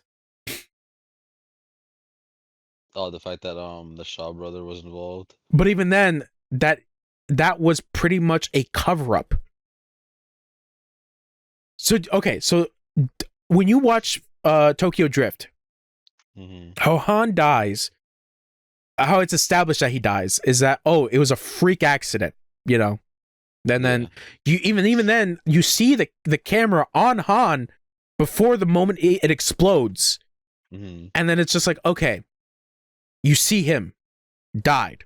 All right. Then you have the other movies afterwards where it's just like, okay, we're going back in time before Han went to Japan. Because what is it? I think it's 6 where it's supposed to be him and Gal Gadot talking about, oh, we're going to go to Japan together. About their trips. Their trip to Japan. And then Gal Gadot dies, so then Han's like, all right, I'm going to keep that memory of going to Japan. And then I think it's the stinger of 6 where it's like Jason Statham's here and he killed Han. Something like that, yeah. Yeah. So then the 7th movie becomes about the revenge of getting Han. And I think it is 8. I think it either might be 8 or 9. Where I think it's 8 actually. Where it's like, oh, Han was actually a secret agent for this like dark government thing because of the whole thing with like Mr. Nobody. Oh, the fact that he saves him, yeah. Yeah, and then that like basically nobody covered up Han's death in Tokyo. But even how Han escaped the car doesn't make sense when you think about it. No. That doesn't make sense. It makes The car's completely upside down. He's essentially pinned in the car. and you see him in there. Yeah, literally. And then it explodes, and then it's just a shot of like Han like covering his face of just like I wasn't here, but I was here, and it's just like Yeah. that doesn't make any fucking sense. So Han's survival makes no sense. So then it goes back, like I was mentioning before, with the stinger of 10, where it's like, oh yeah, Gal Gadot's here, she survived. So that's why it's like this whole thing of like making these people like immortal, which kind of like creates a fallacy of the whole thing with Brian / Paul Walker not being there, where it's just like the mortality of it, of just like, what are you going to do? So then it goes back to the whole thing of like using Paul Walker's brother to do the scenes, you know, that he wasn't there for. And then like, are you just going to do a whole movie with Paul Walker's brother with like CGIing Paul Walker's face on him the whole time? Because it's just like, and then what do you do for the voice? Are you going to do like AI shit? Because that's the only thing I can see them doing, is that like, yeah, we're going to do AI voice things, basically trying to get all the movies and taking like the voice of Paul Walker and like trying to like basically implement it into the 11th movie. That's the only route I can see it going. But like those movies are just, they are literally like, I guess in a way like this can kind of like come off as like kind of patronizing, but it's just like they are kind of brain dead movies, because it's just like, if you think about it too hard, it's just going to, like, for me as somebody that like needs to know certain things, it's just, it drives me insane sometimes, because like you get the explanation and the explanation is not good enough of like, especially how Han fucking lives makes no fucking sense. And then you watch, just like, oh hey, have fun. Yeah, and then you watch Hobbs and Shaw, and you're like, yeah, this shit is stupid. Yeah, we don't talk about Hobbs and Shaw. I do like Idris Elba though. I like the fact that he's a weird cyborg man. And okay, guys, I love Fast and Furious. I have to go. Oh yeah, I forgot. It's not 5 o'clock. I know, I have to get ready to go still. But I'll be back around 8 if y'all are around and want to do some stuff. We'll think about it. Okay, love you. Bye. Bye. So what else did you do? getting away from Fast and Furious, because that shit's gonna like rile me up. Oh yeah, my other Lego that didn't really say, but tiny one. Is that also Fast and Furious? No, it's just a like ATV one. Okay. It's actually cool because like instead of having like the other car models have, with like the little weird like turner thing that turns the wheels. Okay. You actually like drive it like you would like a regular car. So like you turn it left, the wheels will turn. Oh, okay. That's cool. And it's like goes left and right, and then it has like a spring in the back, so like it acts like a like one oh, of it those, has a suspension. Yeah. But this thing was a pain to build because it was like, oh yeah, build the first half. Mm-hmm. I was like, build the frame at first, like the whole frame, then just throw in the engine, you know, just throw it in there. And I'm like, okay, cool. Then I was like, oh yeah, build the frame for the front. Throw everything else in there. Just throw it in. And like, last step, take the two pieces and just mash it together. Yeah. Mash it together. And I'm like, oh my god, this is more annoying than the full car builds. I still have, I put it on YouTube of me building the Too Fast Too Furious car for the Lego one. The which one, Brian's? Yeah, the Nissan. So it's like, it's, but it's just like on the note of like how you build Legos. It's one of those things where I was like, I was, you know, flipping through the pages as I was building it, and I was like, wait, how does this gonna come together? And then it's like, oh, it's like, I guess that makes sense, but it's just like, just the order of how it goes is like where it gets a little confusing. Mhm. And I remember, I think there was a point in like the stream where I was like, I put some parts together, and I was like, that doesn't look right. And then I had to flip back to like the previous pages to see like, okay, where did I mess up? And I messed something up, and I was like, okay, let's fix that again. I do want to do another stream of me doing another Legos because I have Dom's car, so I want to do that eventually. But then I saw online that apparently they put out Suki's car from Too Fast Too Furious, Oh, the pink one. the pink Okay. one. So it's just like, oh man, like I should probably pick that up at some point. But yeah, man, it's just Legos are fun, but like it's one of those things where it's like I think especially like the technical ones are pretty interesting to the Mhm. point where I feel like those are incredibly time consuming because I know like they have like the Ars Technica, not Ars Technica, but like they have the Technica line of like Legos of like they're mostly cars specifically from what I understand. But because they had like that James Bond one where I kind of wanted it, but Legos are a little expensive to be fair. Yeah. It's just like I got the Brian and the Dom one because they were like, I think they were like less than $15 on Amazon at a point, and I was just like, oh yeah, I'll pick these up. Mm-hmm. I do want to get like either like this like a Star Wars one. To be fair, the one that like I genuinely want to get, but it's so fucking expensive, is the Lord of the Rings one of the Hobbit holes. Mm-hmm. Okay. That one's like fucking $300. So probably never gonna see that in my lifetime. My Ford GT the first one that I built, I don't know if you saw it. I don't know if I posted like showed you guys or anything. I think you did. That one was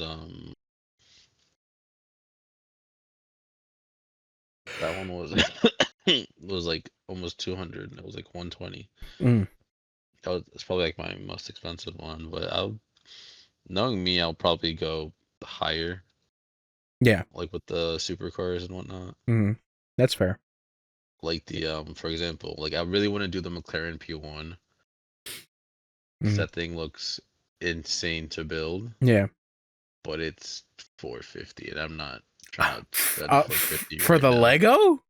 Yeah, for the Lego. Holy shit! But like it's a massive. It's build. They're massive ones. Yeah, I think the one that I wanted to get was the VW van because I know they did that at some point. But like the old school one. Yeah. Yeah. I wanted to get that one because I kind of like those vans.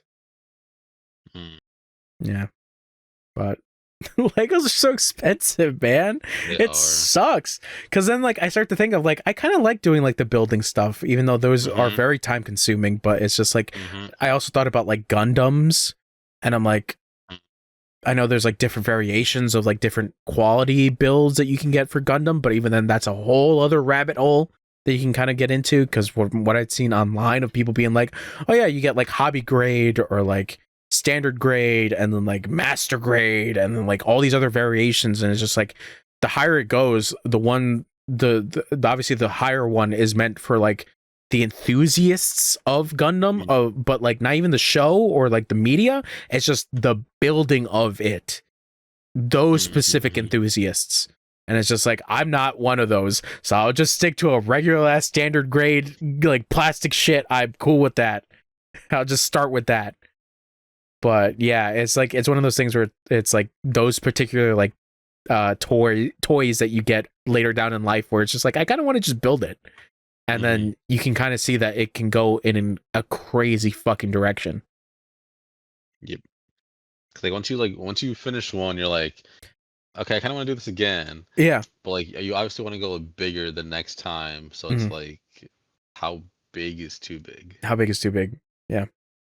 Because I also had that feeling as well. Because like once I got into like Warhammer, like 40K stuff, I was like, do I want to do painting? Do I want to paint Warhammers? Oh my god, you're not. And then I'm like, I don't think I want to do that. Like it's cool to see people do it online, but it's just like I don't think I could do it. I don't think I could do it. All right, what else you got for me, Wesley? You got me fucking browsing the Lego store looking for new car builds. Ah, it's off-road buggy. Um, what Are you else? gonna get that One Piece Lego set? I thought about it, but then I keep forgetting that it's the live action ship. Oh, And I'm like, I don't know if I want to actually get it because of that. but it's the Mary, is it not? It is. It looks really cool. It has like so many secret compartments, but I'm like, just because it's the live action, I don't know if I want it. Hmm. I would say I'm because a stickler for it. it looks like the characters, regardless. But yeah, Yeah, I guess. I get it. I understand. It's funny you mention that because like I have the figures of the live action characters, like they, Oh yeah, I remember you saying yeah, that. and I was like, yeah, they look kind of weird, but yeah. Oh, trying to see what. Oh, more recently, I am playing the finals. Mm-hmm. From the people that made Arc Raiders, Mm-hmm. and dude, that game is really fun. I'm surprised you're not playing Battlefield 6. I stopped playing that Damn, like the bro. first week after I got it. Damn. But whatchamacallit? Yeah, I've been playing that.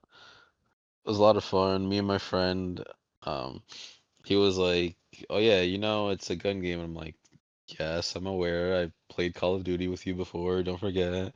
He's like, "Oh yeah, right." And he's like, "All the buildings could be destroyed." And I'm like, "Okay, it's Battlefield.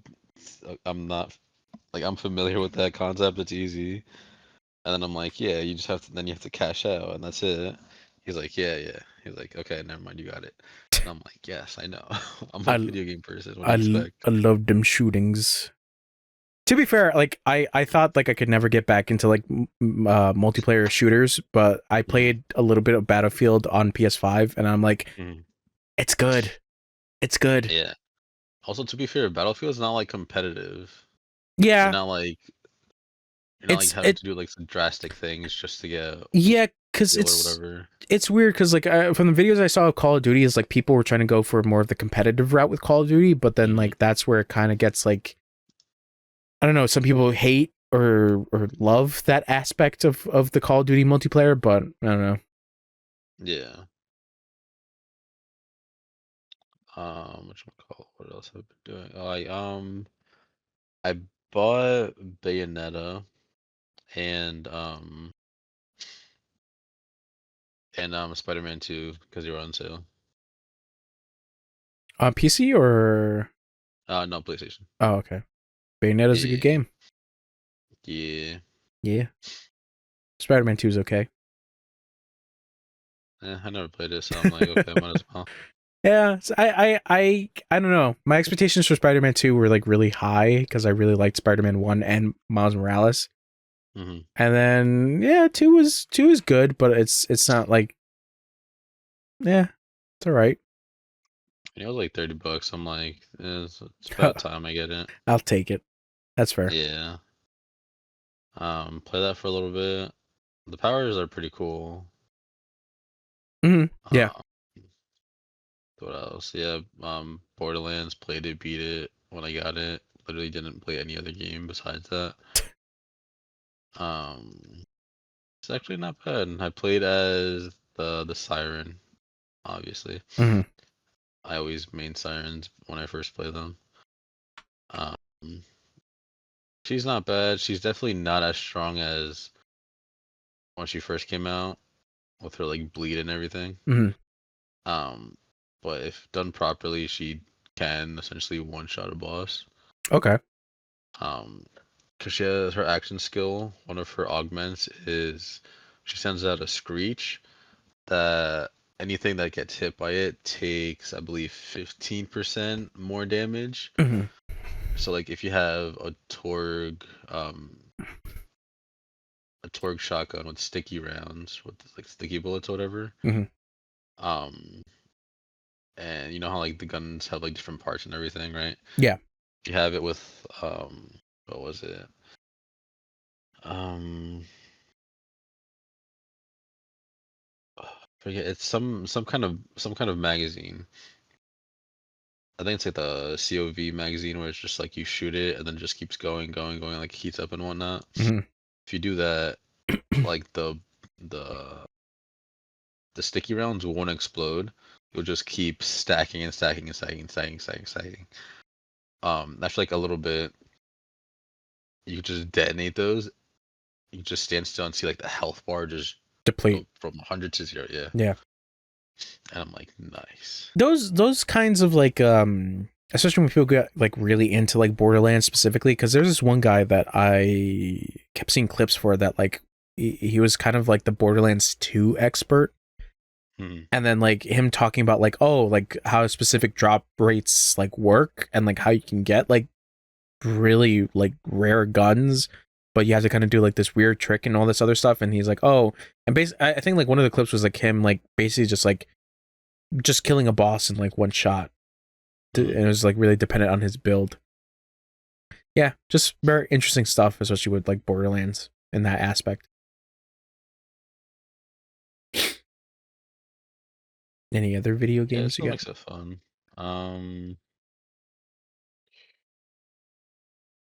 On PlayStation, no. on the PC? Steam.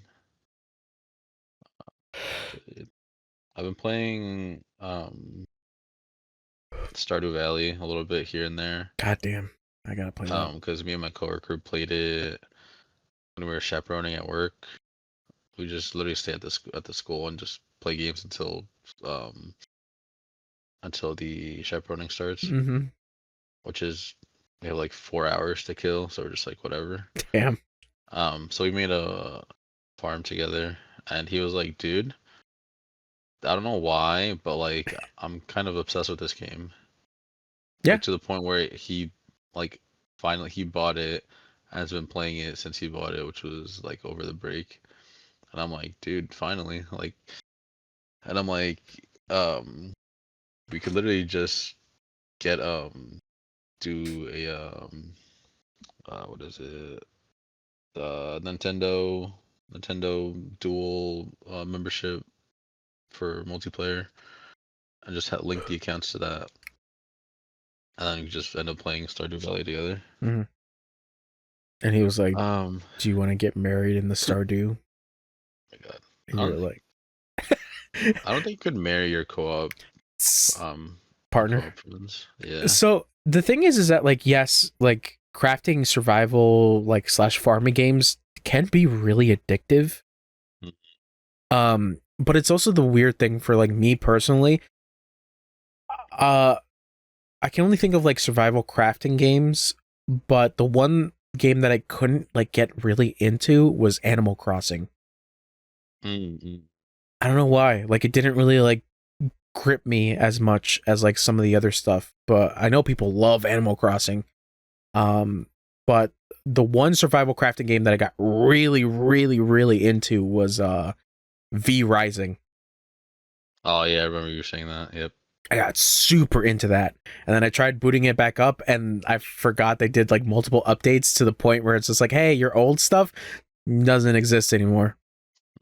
And I'm like, fuck. It's funny because I keep seeing it on sale, and I'm like, should I pick it up? Should I not? But then I keep forgetting it's open PvP. So you can shut that off, which is a good thing. Oh, okay. Yeah, that's the one good part is that like, you can do like your own server of just like you don't want to do PvP. Because that was also the other thing that I was worried about is just like when I got it, I was like, oh, I don't want to do the PvP stuff. Like it sounds interesting in concept because essentially it's just, you know, you like raiding somebody else's castle for their items and stuff like that. Yeah. But it's just like I didn't find the appeal of it because I'm you know, me being a solo bitch, I don't like that kind of stuff.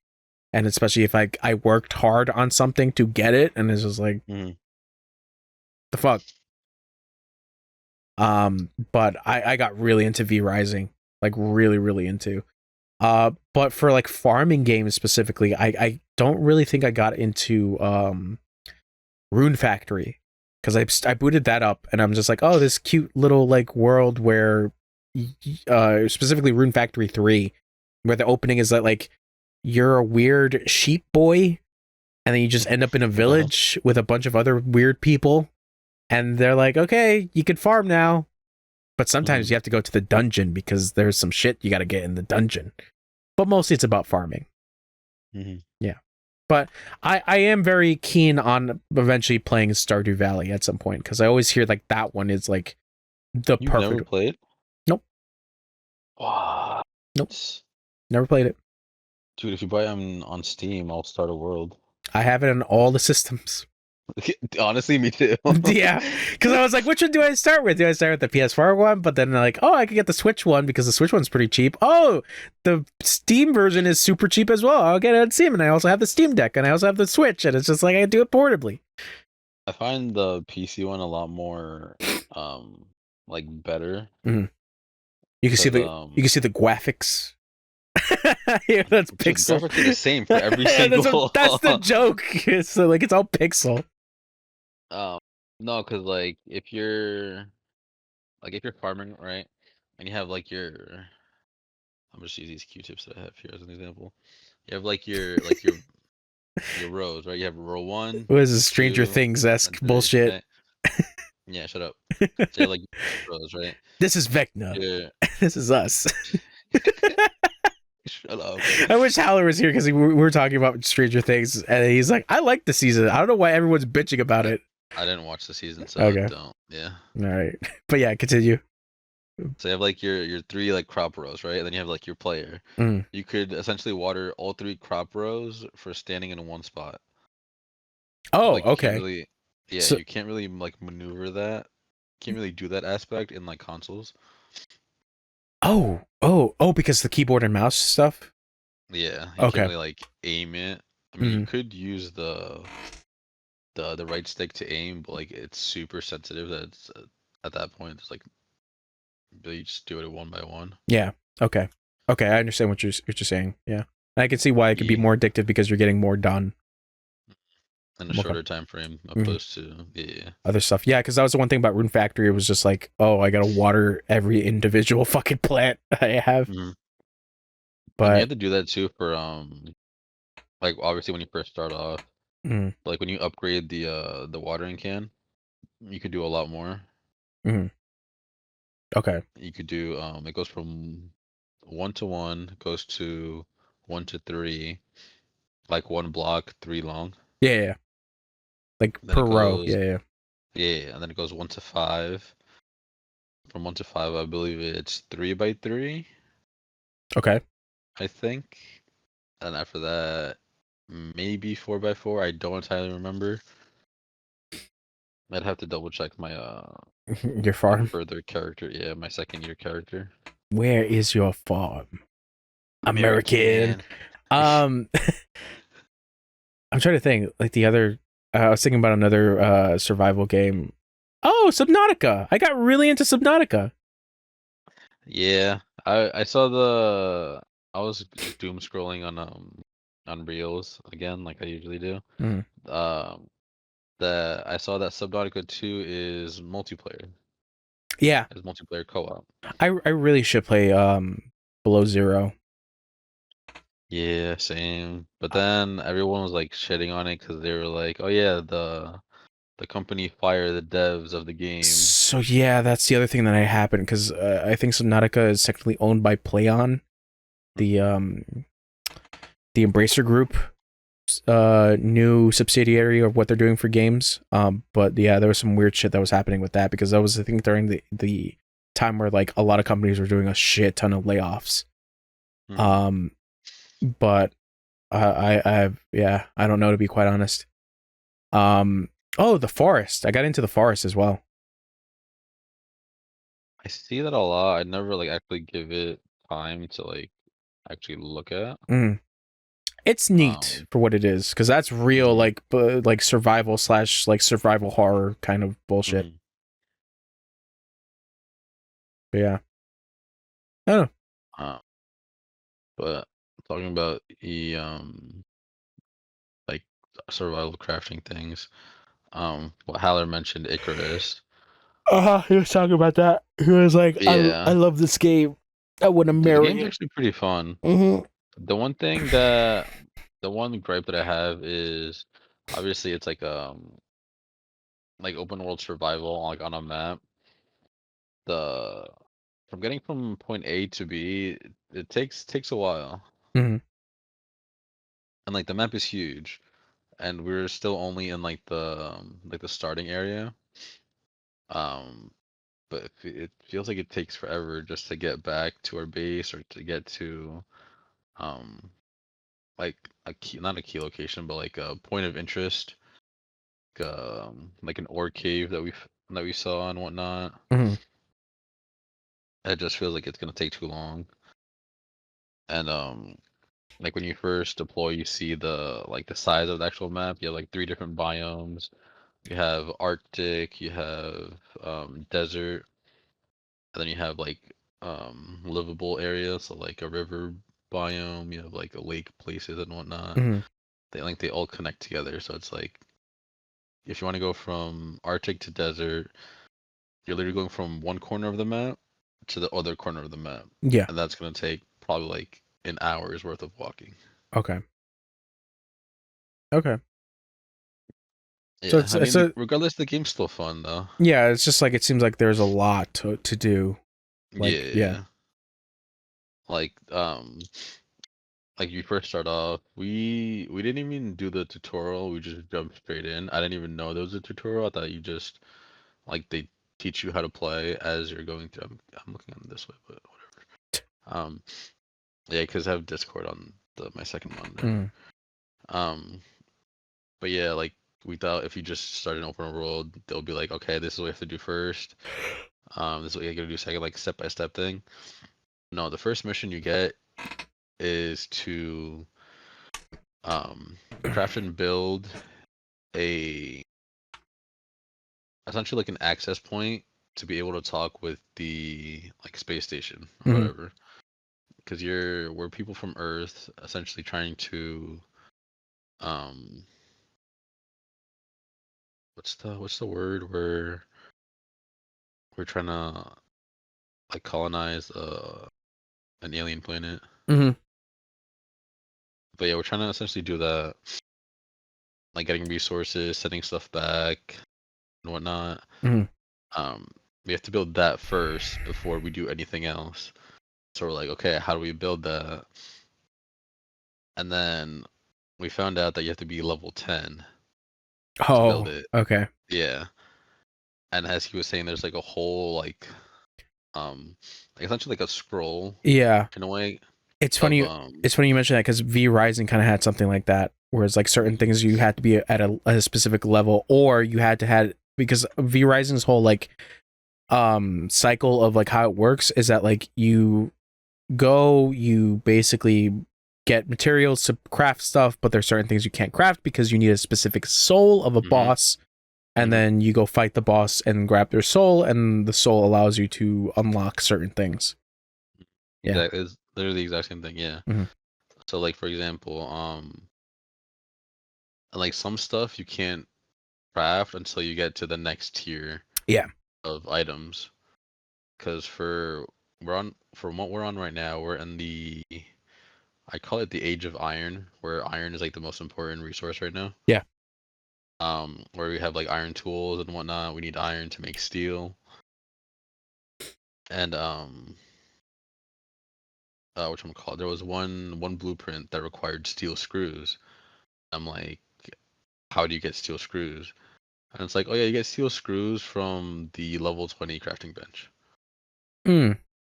And I'm like, oh, okay, interesting. What level am I again?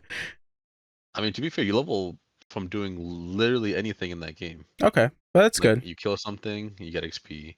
You skin it, you get XP. You collected like skeleton, you get XP. Yeah. So you Okay. get XP for literally doing whatever. Um, but yeah, so like some crafting things you need like what was it? Like the wood thing that I was telling you about. Hmm.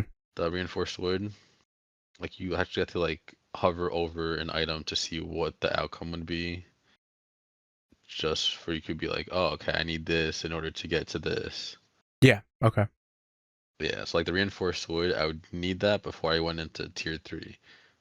Because tier 3, like the second or third item that you could craft needs reinforced wood. I know Yeah, that like how you're supposed to get it. Yeah. that starts to make sense because it was just like you need the next tier of resources in order to do the next items that you need. Yeah. Mm-hmm. Yeah, so we did that. It was pretty fun. We're still trying to figure out how to essentially not die and like not be over encumbered while we're trying to like explore and gather resources. Mm-hmm. Which it's still like a hard thing to do for us because we go out mining, we get like two and a half like ores, like two and a half like veins of ores, and we're already like at max weight. Mm-hmm. So it's like you can't really do much. Um, Trying to think, there was another but game. yeah. Yeah, there was another game that I played with like crafting shit in it that I remember I was like just like fumbling with resources. Can't come to mind as was it the Yakuza 8 Doko Island shit? I think it might have been. It was just like I had too much of one specific material, but I needed the other material, and it's just like I didn't know how to like resource properly. Yeah. That's me in Minecraft. I have no sense of resource management at all. I have to check like if I played anything else that was like resource management kind of ordeal. Oh. Uh-huh. What you got? But it's cool because like if when you make like the little like quest board beacon thing for like the station, there's like little missions that you could do. Okay. I just realized what it was. It was the altars. Okay. That's what it was. It was the altars. I think it was the altars, and no, I don't think it was Kinitsugami. But yeah, the altars was also another one where it was just like I wasn't like managing resources properly. And then Oh yeah, the weird cube circle thing. yeah, you're on the giant wheel. It's a pretty good game, and I like what they do for it. It got weird. It got like into that whole jumbled mess of like, oh, AI was used, but it was used on like the background stuff. So that got in like a weird place with it. But it's pretty good for what it is gameplay wise. But yeah, I would recommend it if you really want to get into like more of a survival crafting thing, rather than farming. So. Okay, so actually this is a perfect example. If you go onto the Alter Steam page and you look at the pictures, the one that's next to the dude in the red vest with the skill tree, Mm. the one where it's like suit upgrade, hook upgrade, and whatnot. Mm-hmm. So that's essentially what like our skill things would be for Icarus, but you have like 4 different tabs with about 4 different like subsections. Okay. So you have hunting. Hunting would be bows, spears, swords, and firearms. Mm-hmm. And each one you'd have to level up to get like let's say like the third row of skills. You'd have to level it up once to get third row, twice for fourth, 3 for fifth, this and that, right? Mm-hmm. And then it's like, but you only get either 2 or 3. No, you get 2. Yeah, it depends on the level. 2 or 3 points to allocate wherever you want. But then you have your basic health upgrades, stamina upgrades. Mm-hmm. Your food decays over time, so you could have an upgrade for it decays slower. You get more per ore, per stone you mine, and whatnot. And it's just so overwhelming that it's like, what is the proper way to allocate the points and whatnot? Mm-hmm. And then I found out that you can only level up to level 60, but depending on how many like points you get, you can't fill out multiple trees. Hmm. So you'd have to Okay. like specialize in certain areas. Okay. Got it. And same thing with the blueprints are called talents. Okay.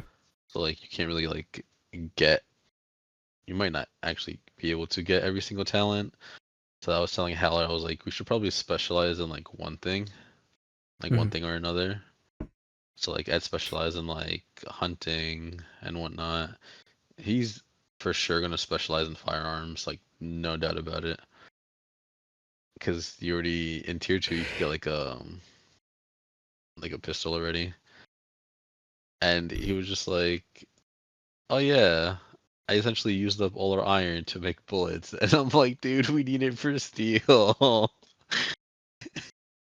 Like we're just like exploring. All I hear is bah, and then the cry of a deer, and I'm like, oh god, this guy. I literally just remembered Frostpunk. I got really into Frostpunk, Okay. but that was more city building survival. Mm. But that was good. That was a good one. Yeah. Yeah, I got into like a weird thing where I was doing like RTS and like city building games. See, I really want to do like Civ kind of RTS, Catan RTS and stuff like that. Yeah, I mean Civ I have not played, but I do hear that people really like Civ. Yeah, But Civ is like also hard to get into because you have like so much going on. or Age of Empires is also another one that I hear a lot of people like. But that's not really like city building for the most part. Well, kind of. You're going out and exploring like, the map. Mhm. But what was the one that like I got kind of interested in? Well, no, that's more RTS, the Total War games. Sure. Like Total War Rome or like Total War Warhammer is also another one. But those are like more RTS in a sense of just like you send troops to go battle other troops and then strategically like get essentially try to use strategy to win certain like battles. But to be fair, I'm very very very excited for Total War 40K Warhammer because the Total War Warhammer that they did for the most part is the like medieval stuff. So like with the wizards and like all that other stuff. So now they're going to like the Space Marines, which I'm really excited about because I like 40K. 40K is cool. Not so bad. Did you see like are you seeing what it looks like on Steam? No. Oh, thought you were looking at like the Steam stuff for Total War 40K. He's gonna be like, oh Cool. man, look at all those Wait. troops.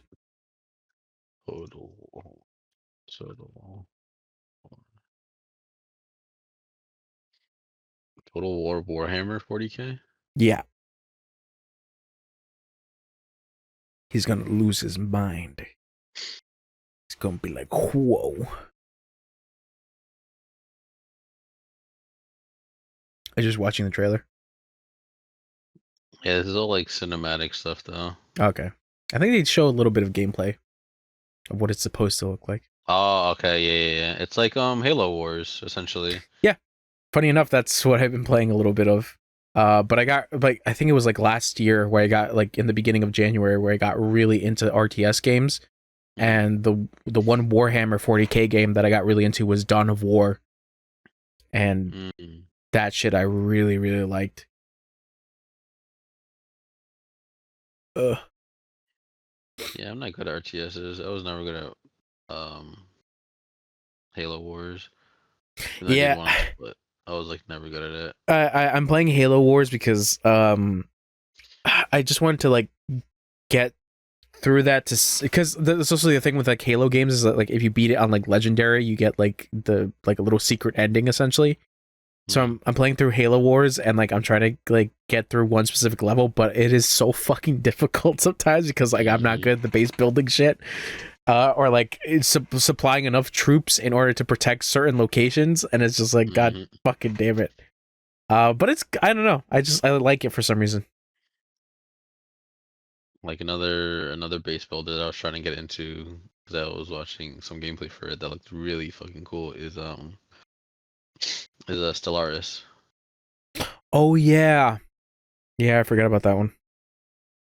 And like that game confuses me so much because I'm like you're supposed to explore, yes, but like how do you essentially like upgrade your level? Mm, Because you could be next to like an enemy faction that's like 3,476 while you're 10. yeah. And it's like how do you get How do you get to ready like for that? this? Yeah. Yeah, that possible invasion from them, and it's like can't really do much with pea shooters. Mm-hmm. All right. Enough about RTSs. Got anything else besides Mm, Stardew Valleying?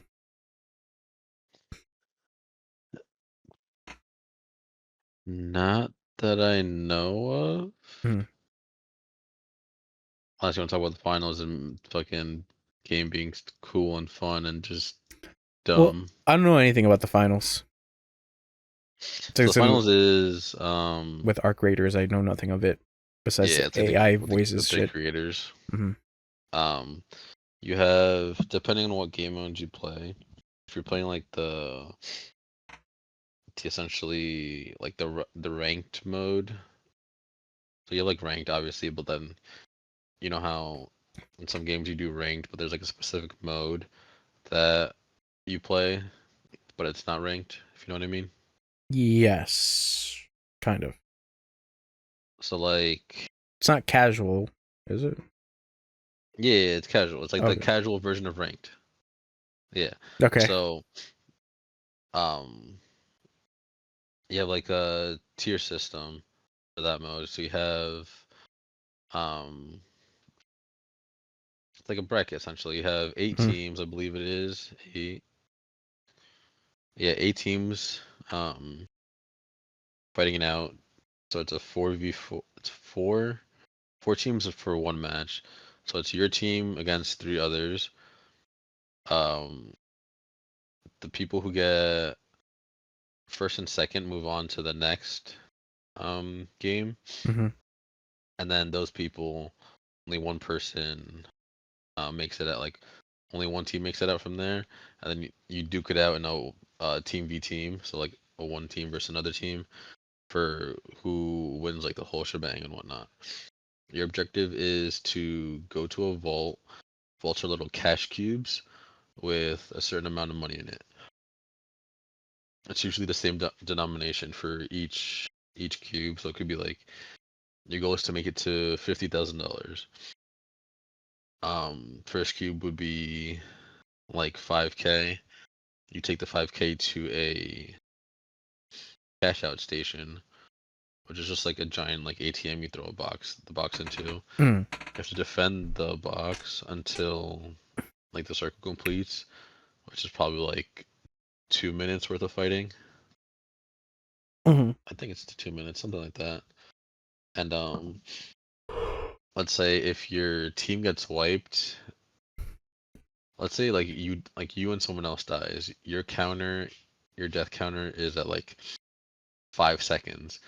But the teammate that's still alive, if he ends up dying, your timers get reset to I think it's like 25 or 30 seconds. Mm-hmm. Even if you were at like 3, so you'd have to wait that extra time because you got wiped out, which gives the enemy teams the opportunity to like claim your cash out. Mm-hmm. So even though you started it, they could claim it and essentially get the money for it if it fully like closes. Mm-hmm. But by that time, like obviously everyone's fighting for it, so you could take it back and end up getting the money instead. So it's like first to the allotted amount of money wins, essentially. Yeah. And you have like team compositions. You have light class, medium class, heavy class. Heavy class is the tank. Medium is the all-around medic class. Yeah. Like they heal everybody. They have like normal running speed, normal climbing speed, and everything, normal health. And you have the light class. Fastest class, um, least amount of health, uh, my opinion, like the most fun Mhm. because it feels like you're Octane from Apex and also Pathfinder and whatnot. 'Cause, like how fast you're moving, Mhm. and each class has like their own specific weapons, their own specific like abilities. So for the tank, you have like essentially a scorpion spear Mhm. that like you throw it, it hits an opponent, they're essentially stuck. Like it's almost an instant kill, depending on if you hit them or not, Okay. and depending on like who you hit, because Mhm. obviously like, the health difference is a thing. Um, so like they won't be able to get out for like a while, so it's essentially they're done depending. Um, the light class has a grapple hook. They have a phase shift they could use 3 times, and like they could go invisible too. Yeah. Like they have the ability to like make themselves invisible and their teammates. Um, the middle class, the medic has their ability is a healing, like um not healing gun, like a healing beam that could heal anybody, like any one of your teammates. It's not a super overpowered heal, but like for example, if you're trying to claim a cash out and someone throws a fire nade on you, Mhm. the medic could just heal you enough to where you won't die from the fire and still claim the cash out. Okay. It's like that's a play. You have like goo grenades that puts up like a goo barrier of like the instant foam that they use to seal like houses, like attics and stuff in houses, Mhm. like the foam spray. Yeah, it's essentially that Okay. and whatnot. You're able to throw canisters of spray, goo, health, fire, and just general Mhm. explosions. Um, Heavies have the longest and the strongest throw. Like you just launch it cross map and it'll probably hit someone. Yeah. Um, but yeah, like it's just dumb fun, honestly. Mhm. Like me and my friend, Saturday night, we were like stopped playing till at 5 in the morning, and for 3 hours straight, we were just like, let's do something dumb and mess around. Yeah, there's swords in the game, Mhm. like melee weapons and whatnot. So we're just like, let's just go swords. Let's be like samurai people and just use swords the whole entire game.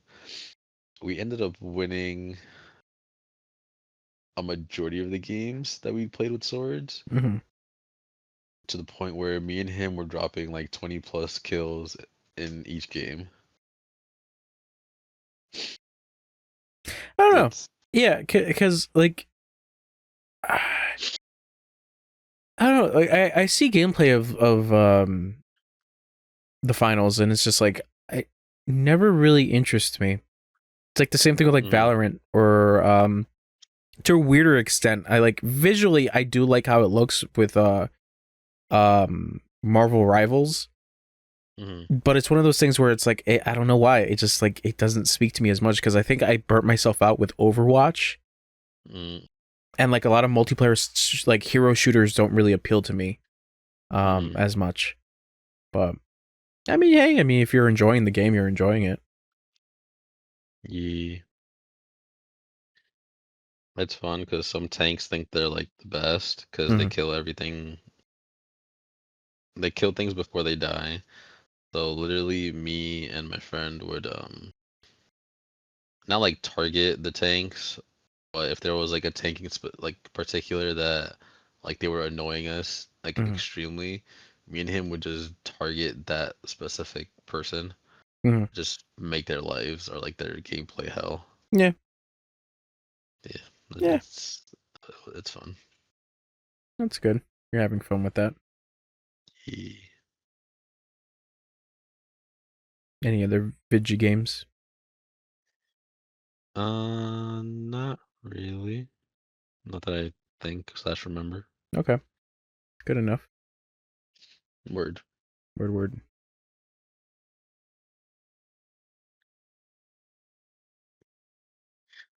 All right.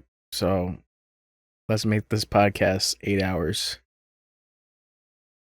Well, yeah.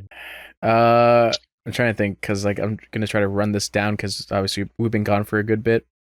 But I guess just like with stuff that I've been reading, I forgot to mention last podcast. I got really into one specific manga called Ichi the Killer. It's a very weird manga. Because it's very gory, it's very violent. It's almost to the point of masochistic. Because the whole premise is that you're following this killer, who is a killer for hire, that his employer is a criminal, and essentially his criminal wants to take over this apartment complex that's run by the Yakuza. And he's like, okay, we're gonna let Ichi, that's the name of your protagonist essentially, go to the building, get rid of all the Yakuza, and we'll go in there and take their money.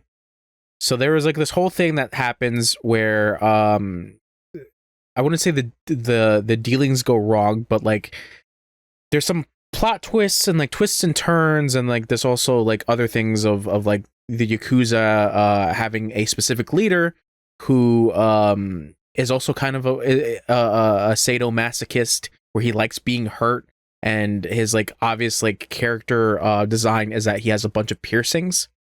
So they kind of show that the fact that like he loves pain, and it's a kind of interesting like dynamic between him and Ichi, because he wants to know like Ichi specifically, because how Ichi's killing method is essentially he's able to slice somebody in half or slice somebody with precision.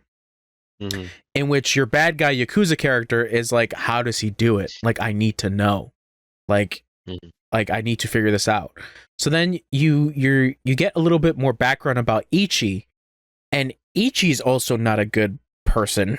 Ichi also has some really weird, disturbing shit about him. But the weird part about Ichi is that he cries for his victims. Like straight up is sad at the fact that they have to die. Oh, like Tanjiro. Okay, yeah. I guess so. Yeah. Playing the it's not even fucking Demon Slayer, but I'm thinking of the sad music that they put for Naruto. But it's bizarre. It's a very bizarre manga. I didn't really dig the ending because the ending is kind of like goofy, but it kind of establishes a little bit of like the world in it, of like this is the world that this story takes place in, and it's like it's not a kind world. But I won't get too into it because like it just did its official American release over here. So you know, if anybody's interested in it, but I am curious about the other guy's work. This manga series that he called Homunculus, which is essentially, I've heard that before. There's a live action movie. There's also a live action movie for Ichi the Killer, ironically done by Takeshi Miike, and people describe this movie as like the most violent and gory movie you can see like ever, and it's like the most surprising thing to come out of Japan because of the whole thing with the censorship shit. But regardless, Homunculus is also another story about like what is it? This guy essentially, like, I think he gets surgery in his head, and he's able to see like other beings like from another dimension or something like that, of that sort. It's also one of those very weird like manga, but like I hear it's actually pretty good. But yeah, Ichi the Killer is a very, very bizarre manga. But if you're interested in like, if you actually want to deal with like depraved ideas and like to the degree of like absurd, yeah, Ichi the Killer is like for crazy people, if you're interested in it. I was mentioning to Howler that I've been reading a little bit more of Dune. I'm not that far into it. The third book of Dune, Children of Dune. It's good. I told him, I think last time, that like they're doing like the Battle of the Bastards, where it's like a bunch of the previous emperor's children are trying to get the throne back from the Atreides line. So they're kind of coming up with an idea in order to get rid of Paul's children off the throne. So that's the concept of the third book from what I've gotten so far. But I was like, you know what? Let me read some history. So I got this book called Black AF History. The unwhitewashed story of what? Of America. Oh, okay. So basically it goes into detail about like African American history, specifically when slaves are brought over here, but it also talks about specifically like the idea of how prejudice specifically against African Americans has not changed over the years, and it's very, very prevalent in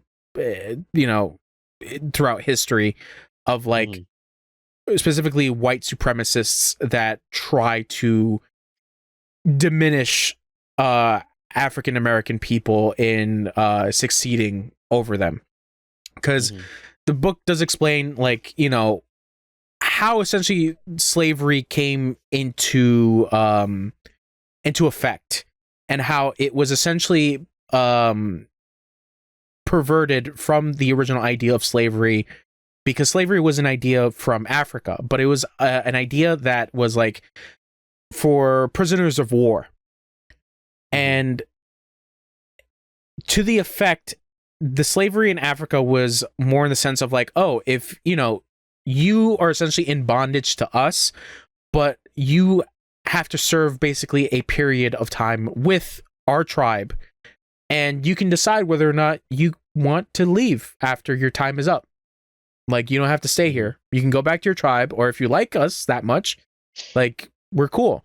But we're not going to like, treat you badly. We're not going to treat you less than us. We're just going to like have you here with us so you don't decide to like, try to go back to your tribe and say, hey, let's go kill this other tribe. It's just like, stay with us, understand us, essentially. Where there was a description of like what America's slavery was, America and specifically European slavery was, and it was chattel slavery, which is basically you are property of these people and you have no rights. So as the property of these people, your generation down the line are still technically their property. So that's what led to the whole thing of people's children and grandchildren still being slaves up until the late 1800s. It does talk about how some presidents of the United States were complicit with this. There's also I want to say angle, but there is kind of the truth that Abraham Lincoln didn't really give a shit about the slaves. He essentially just didn't want a civil war to break out. But then once the civil war broke out, he was just like, fuck it. All right. I guess, once we fix everything back together, I guess freed slaves, at a point, will have certain rights. And, now most African Americans won't have, like, won't be slaves anymore, won't be chattel slaves. But it's interesting that the book points out at the fact that once black people were freed, white supremacists, like the uprising of white supremacists, like started to like come into effect. And then there's the whole idea of upkeeping the white supremacy. Obviously, it talks about the KKK, how that was started with the idea that people in the South have no identity, in the sense that black people have been are now taking our stuff away from us. So now we have to reclaim our shit back. And like it just goes into like the whole thing of like, certain black leaders and like certain people who try to basically uplift the African American community, but essentially we're shut down by the American government, because the American government is like, no, we're giving too many rights to these people. We can't keep doing that. We can't keep doing that. So I'm almost done. I have like a couple more chapters to go, but I would really recommend this book if you want to know a little bit more about like Black history, specifically American history, Black American history. Because how it's written like as if you're talking to a buddy who knows history, and it's just it feels like a just like a common like conversation that you'd have about history, about like, hey, did you know about this? Like, hey, did you know about that? But yeah, Black AF History by Michael Harriot. It's really good. I'm probably going to pick up an indigenous people's history of America, which is obviously the story about most indigenous tribes. There's also another one that kind of goes into depth about slavery a little bit more, about how like I forget, I think it's like how the code is like spread, something like that. I forget the book's name. I apologize. But yeah, I've got kind of into like my whole history thing, but this is the thing that I wanted to talk about a little bit, at the fact that everything historically, we keep living in times where this shit has already happened and we do nothing about it, or we have people complain that we shouldn't talk about stuff like this.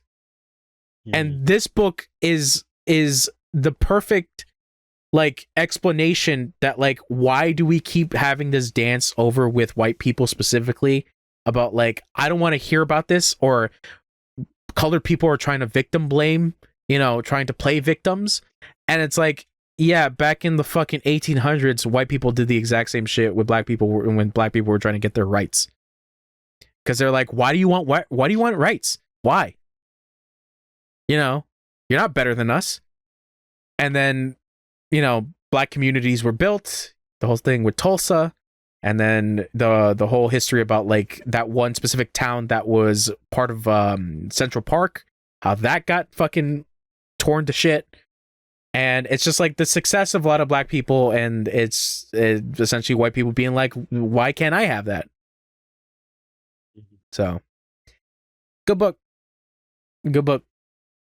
But besides reading, I'm just gonna run through the stuff that I have, because it's a lot of stuff. Yeah, 3 hours. 3 hours. Woo! I'm just gonna run through it.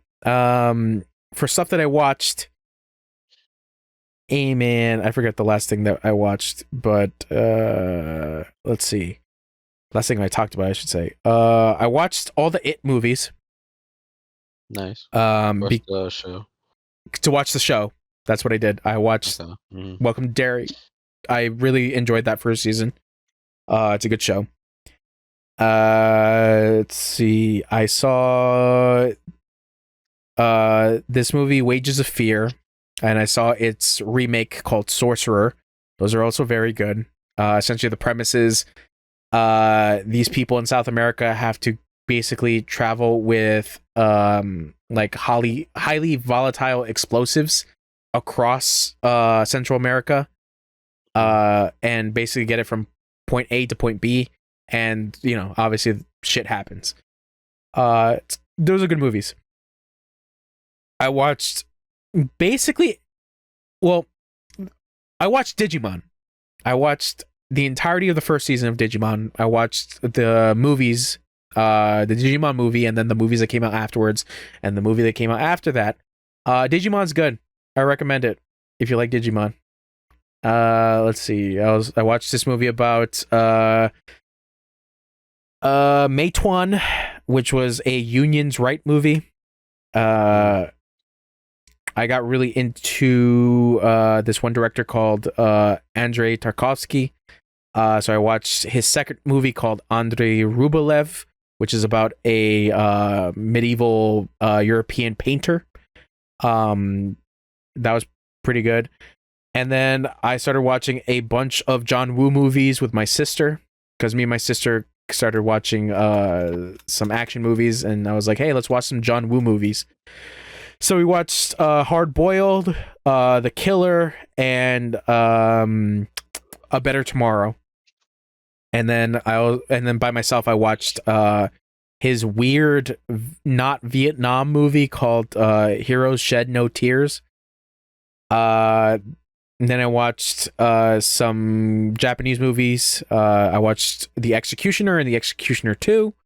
And then this Japanese movie called Plan 75, which I think is pretty interesting.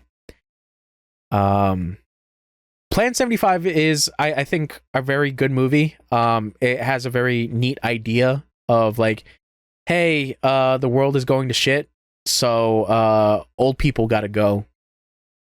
So basically, the Japanese government in the movie basically does a plan where it's like, if you're at the age of 75 and older, you can basically do a volunteer euthanization. And it doesn't really like follow like that specific aspect as much. It's more of a character study. Like, you focus on 3 characters, which is really interesting. You focus on a woman in her late 70s who signed up for the program.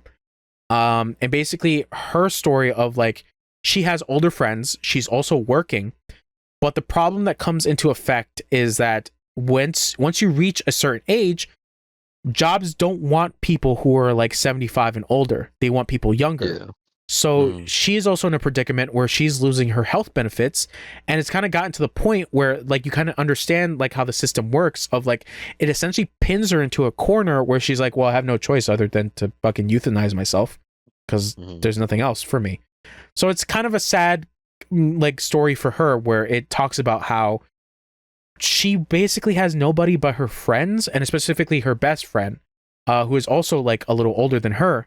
But there's this thing that happens, and like it becomes like kind of like depressing in a sense.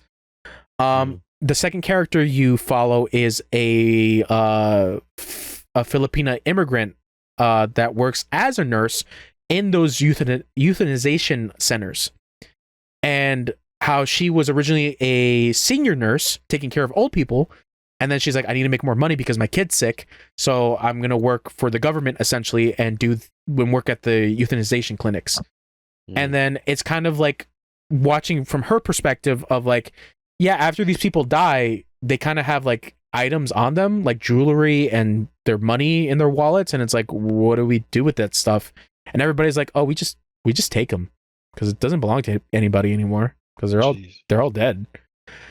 And then the third person we follow is a guy who works for the government to basically push out the plan, in a sense that like he basically goes to the old people and say, hey, do you know about the plan? Do you know about Plan 75?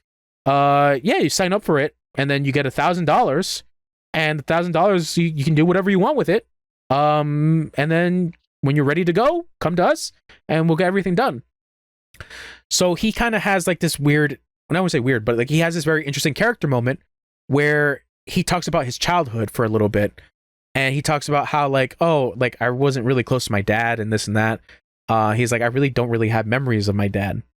So then out of nowhere, this old man shows up and he's like, huh, that old guy looks really familiar. So then he goes to the old guy and he's like, do we know each other by any chance? And the old guy's like, oh, I was your dad's like old friend. Like, I was expecting like it was going to be his dad, but no, it's just like an old friend of his dad. So then he's like, oh, are you signing up for the program? And he's like, yeah. He's like, I kind of got to the point where it's just like, there's nothing left for me. So it's like this little thing where he's trying to give hope back to this character, but this guy's already set on like, I'm gonna spend $1,000 and then I'm just gonna go euthanize myself. Yeah, it's a very interesting movie. It's very melancholy, but the fucking opening for that movie is wild, bro. The opening, I don't know if you care. Do you care about Plan 7? Okay. The opening is the aftermath of a mass shooting at a nursing home. Jesus.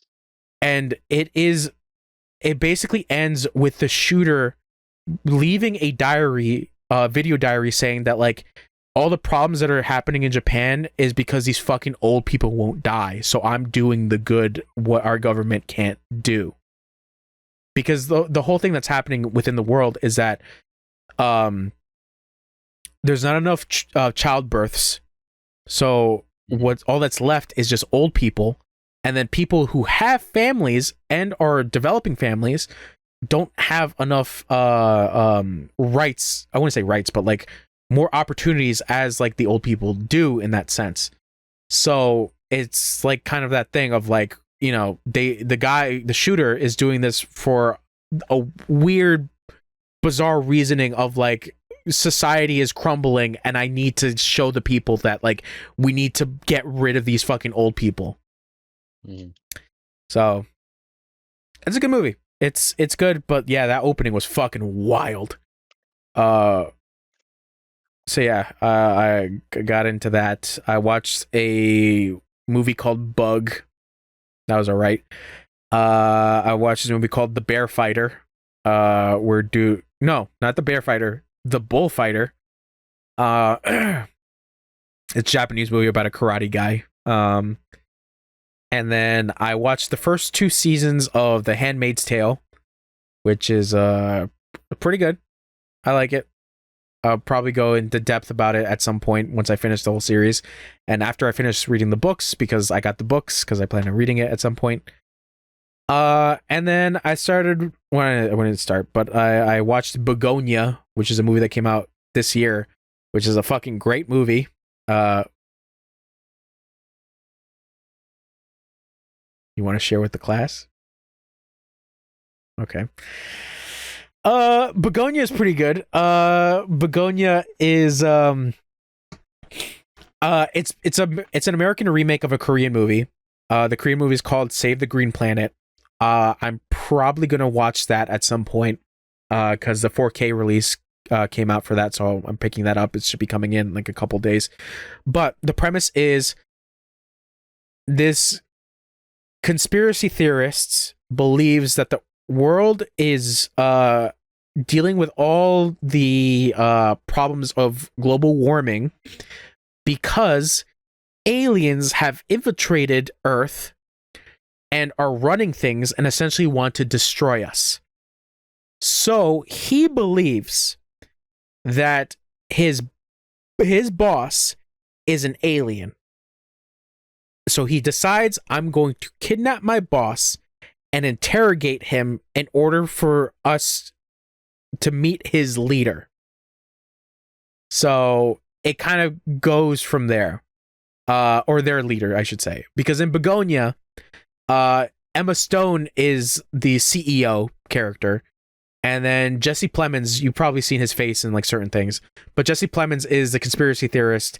And he has an autistic cousin. So basically the thing is that like there's little things kind of hinted around and then fully explained towards the end where it's like, why is Jesse Plemons like focusing specifically on Emma Stone? And like it kind of reveals itself that like, oh, like there's a kind of a deeper reason that as to like why he targeted her. I won't get into full details because that movie is really good, but I really like it because I like the director because I've seen his other stuff. Yorgos Lanthimos. He did a couple movies I watched called The Lobster, Killing of a Sacred Deer, and Poor Things. And I really, really like Poor Things. Oh, and Kinds of Kindness is also another one. He's known to do like, in a sense, dark comedy, but it's dark comedy to a very dark like idea, because the one I can think of that is dark but it gets to the point of like where it feels absurd is Killing of a Sacred Deer. That movie is kind of batshit insane because the premise is this doctor, this heart surgeon, I should say, one of his patients dies under surgery, and he feels bad that happened. So he reaches out to the family of the patient that died and kind of develops a relationship with the guy's son, because obviously the guy died and he feels like the kid has no father figure, so I'm going to try to step in and be nice to him and all this other stuff. So it gets weird because there's an incident that happens with the kid's mom, and a whole misunderstanding happens in which the kid is like, oh, are you gonna be my new dad? And then he's like, no, I'm married, I already have kids, like we're not gonna do this, like I'm trying to be nice, let me be nice. So then the kid's like, oh, okay, so can I keep visiting you? And he's like, yeah, sure. But then like throughout the course of the story, he tries to avoid the kid because he's getting weirdly clingy with me, so I'm try to avoid him. So then the kid eventually comes to him one day and he's like, I put a curse on your family. And he's like, what? And he's like, yeah. And like, oh, I think I forget how long it takes, but he's like, in a couple of days, they're essentially just gonna die. And he's like, you're crazy. And he's like, no. And like day 5, you're gonna see that they're gonna lose the ability to walk. And then you start to see the story progress a little bit more, and then like his kids, it's like their legs just like stop working, and then he's like, oh shit, the curse is real. So then he kind of has to come up with a way of like getting this kid to stop the curse, and then it just kind of goes fucking crazy from there. It's a very dark movie, but it's like that thing of like dark comedy of like, specifically with Yorgos Lanthimos, is that like it's so absurd that it starts to feel funny. Like it's just like I can't believe what I'm watching. That's what it feels like. So but like going in to like what Begonia is just a crazy movie. It's very good. I'm very excited to see Save the Green Planet, the Korean version, to see the differences, but also I watched a little bit of the Korean version, and it also has like this different flair of like, it's also a dark comedy where it's like everything is so absurd to like a like high degree that is just like, I can't believe what I'm watching. But I would recommend Begonia if you're interested in watching it. I did watch a couple days ago this Spanish movie called what is it called? In English it's called The Coffee Table. In Spanish it's called La Mesita del Comedor.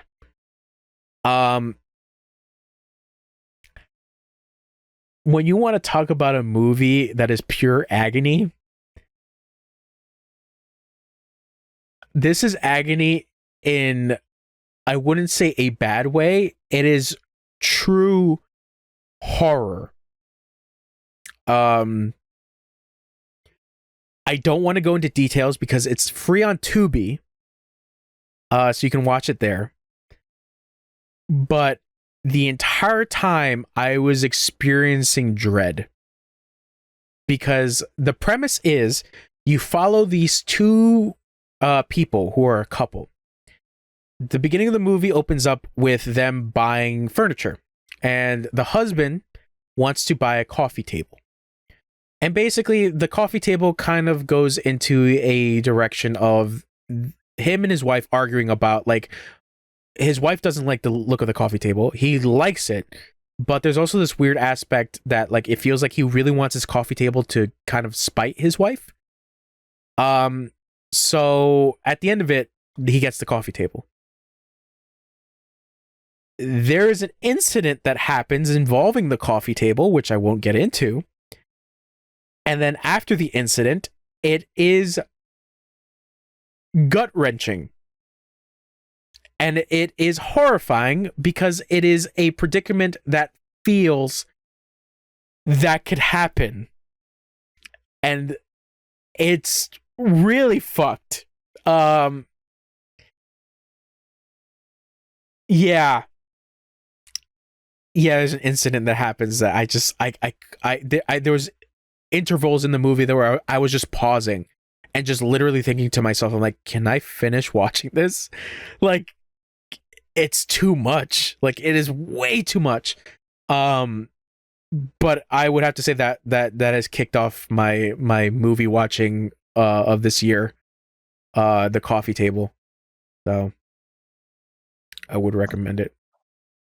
Not bad. Yeah. I just spoiled the plot for myself, so I don't really care. So yeah. Oh, okay. Do you want me to spoil it? I mean, I know what happens with like the table and whatnot. Okay, so you know the inciting incident. You see it on the It, synopsis, yeah. it said what was happening at the time with the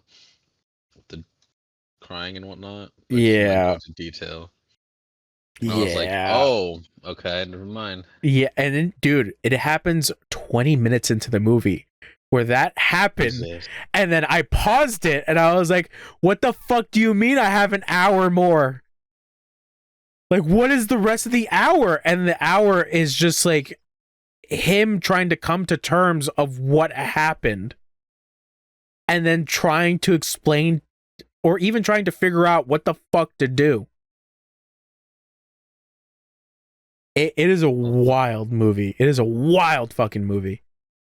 I don't know if you're getting this. Sorry, your audio is not syncing with your video. Oh really? Yeah, your video is like a second. There's like a second delay. Okay, hold on. Let me see if I can. So Fast and Furious. um, yeah, the coffee table is just fucking crazy. Yeah, that movie fucked me up a little bit. But you just drop some Cheerios.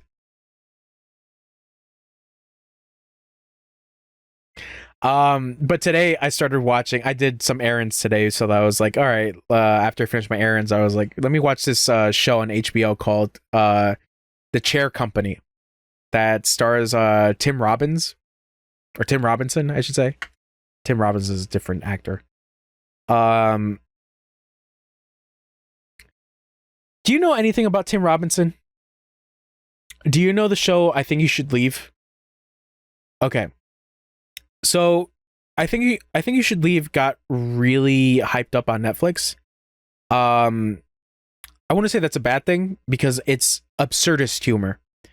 It is, I think somebody displayed it or like explained it in a very interesting way, or even in the correct way, I would say. That essentially the humor of I Think You Should Leave is you have an absurd scenario, and either one person is taking the absurdity up and elevating it with normal people around them, or the people around are being absurd while one person is being normal. So it's like, I forget one specific episode because I didn't watch it, but like I saw a couple clips. Oh, do you ever see the clip of the guy going to a drive-through and then being like, oh, I kind of want to pay it forward of for the person behind me, I'll pay for what they want to get. Then, like after he pays for it, he like floors it back around. He goes, 55 burgers, 55 nuggets. Yeah. Okay, yeah. That's from that show. Mhm. So it's like absurdist. Mm-hmm. So the Chair Company, I fucking love the first episode because it is absurdist. Mm-hmm. Because the premise is this guy who works for a company that does malls. He has like this important presentation. A bunch of like important people are there.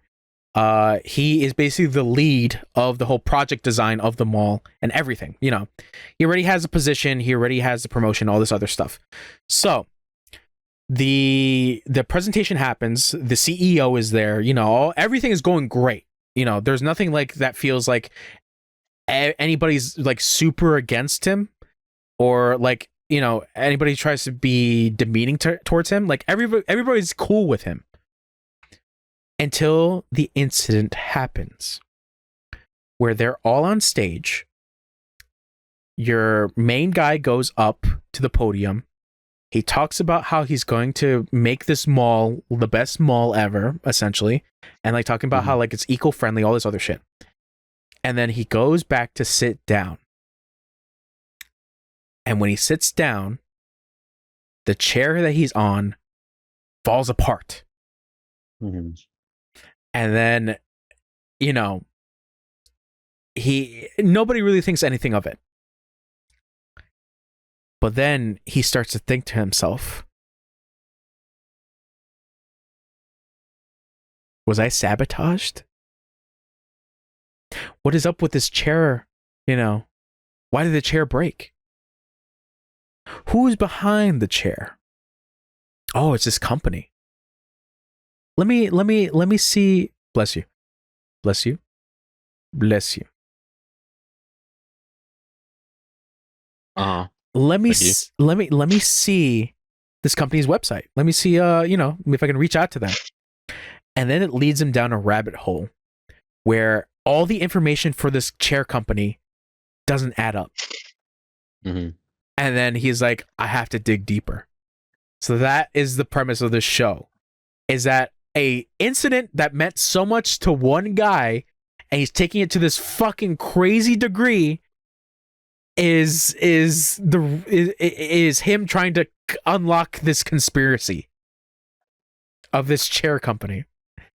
It is a fucking great show. It is really funny. I think I really enjoy it because of how absurd it is. But yeah, it's pretty good. The chair company. So I was watching that for a good bit. Okay. As for video games, I didn't get too crazy with video games, to be quite honest. Even in the year before the year finished.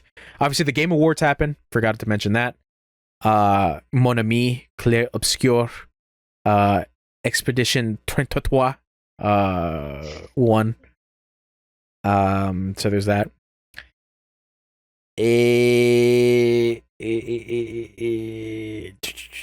What did I finish last year?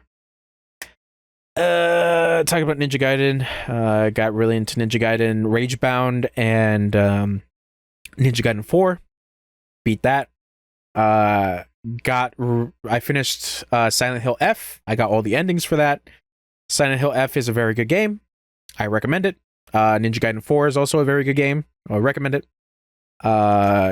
As for stuff on the PC, I've been just trying to go back and finish some stuff and like trying to finish some or go back and try to actually finish some games that I started. So like I've been playing Armored Core 6, The Outer Worlds, trying to finish all the DLC stuff. Halo Wars was another one I wanted to talk about. Atom Fall, Ball X Pit. Been playing a little bit more of Street Fighter 6, some more fighting games, Tekken 8, all this other stuff. Let's see. I booted up Divinity Original Sin because obviously at the Game Awards, Divinity was announced. So I want to check that out. So Divinity Original Sin I played.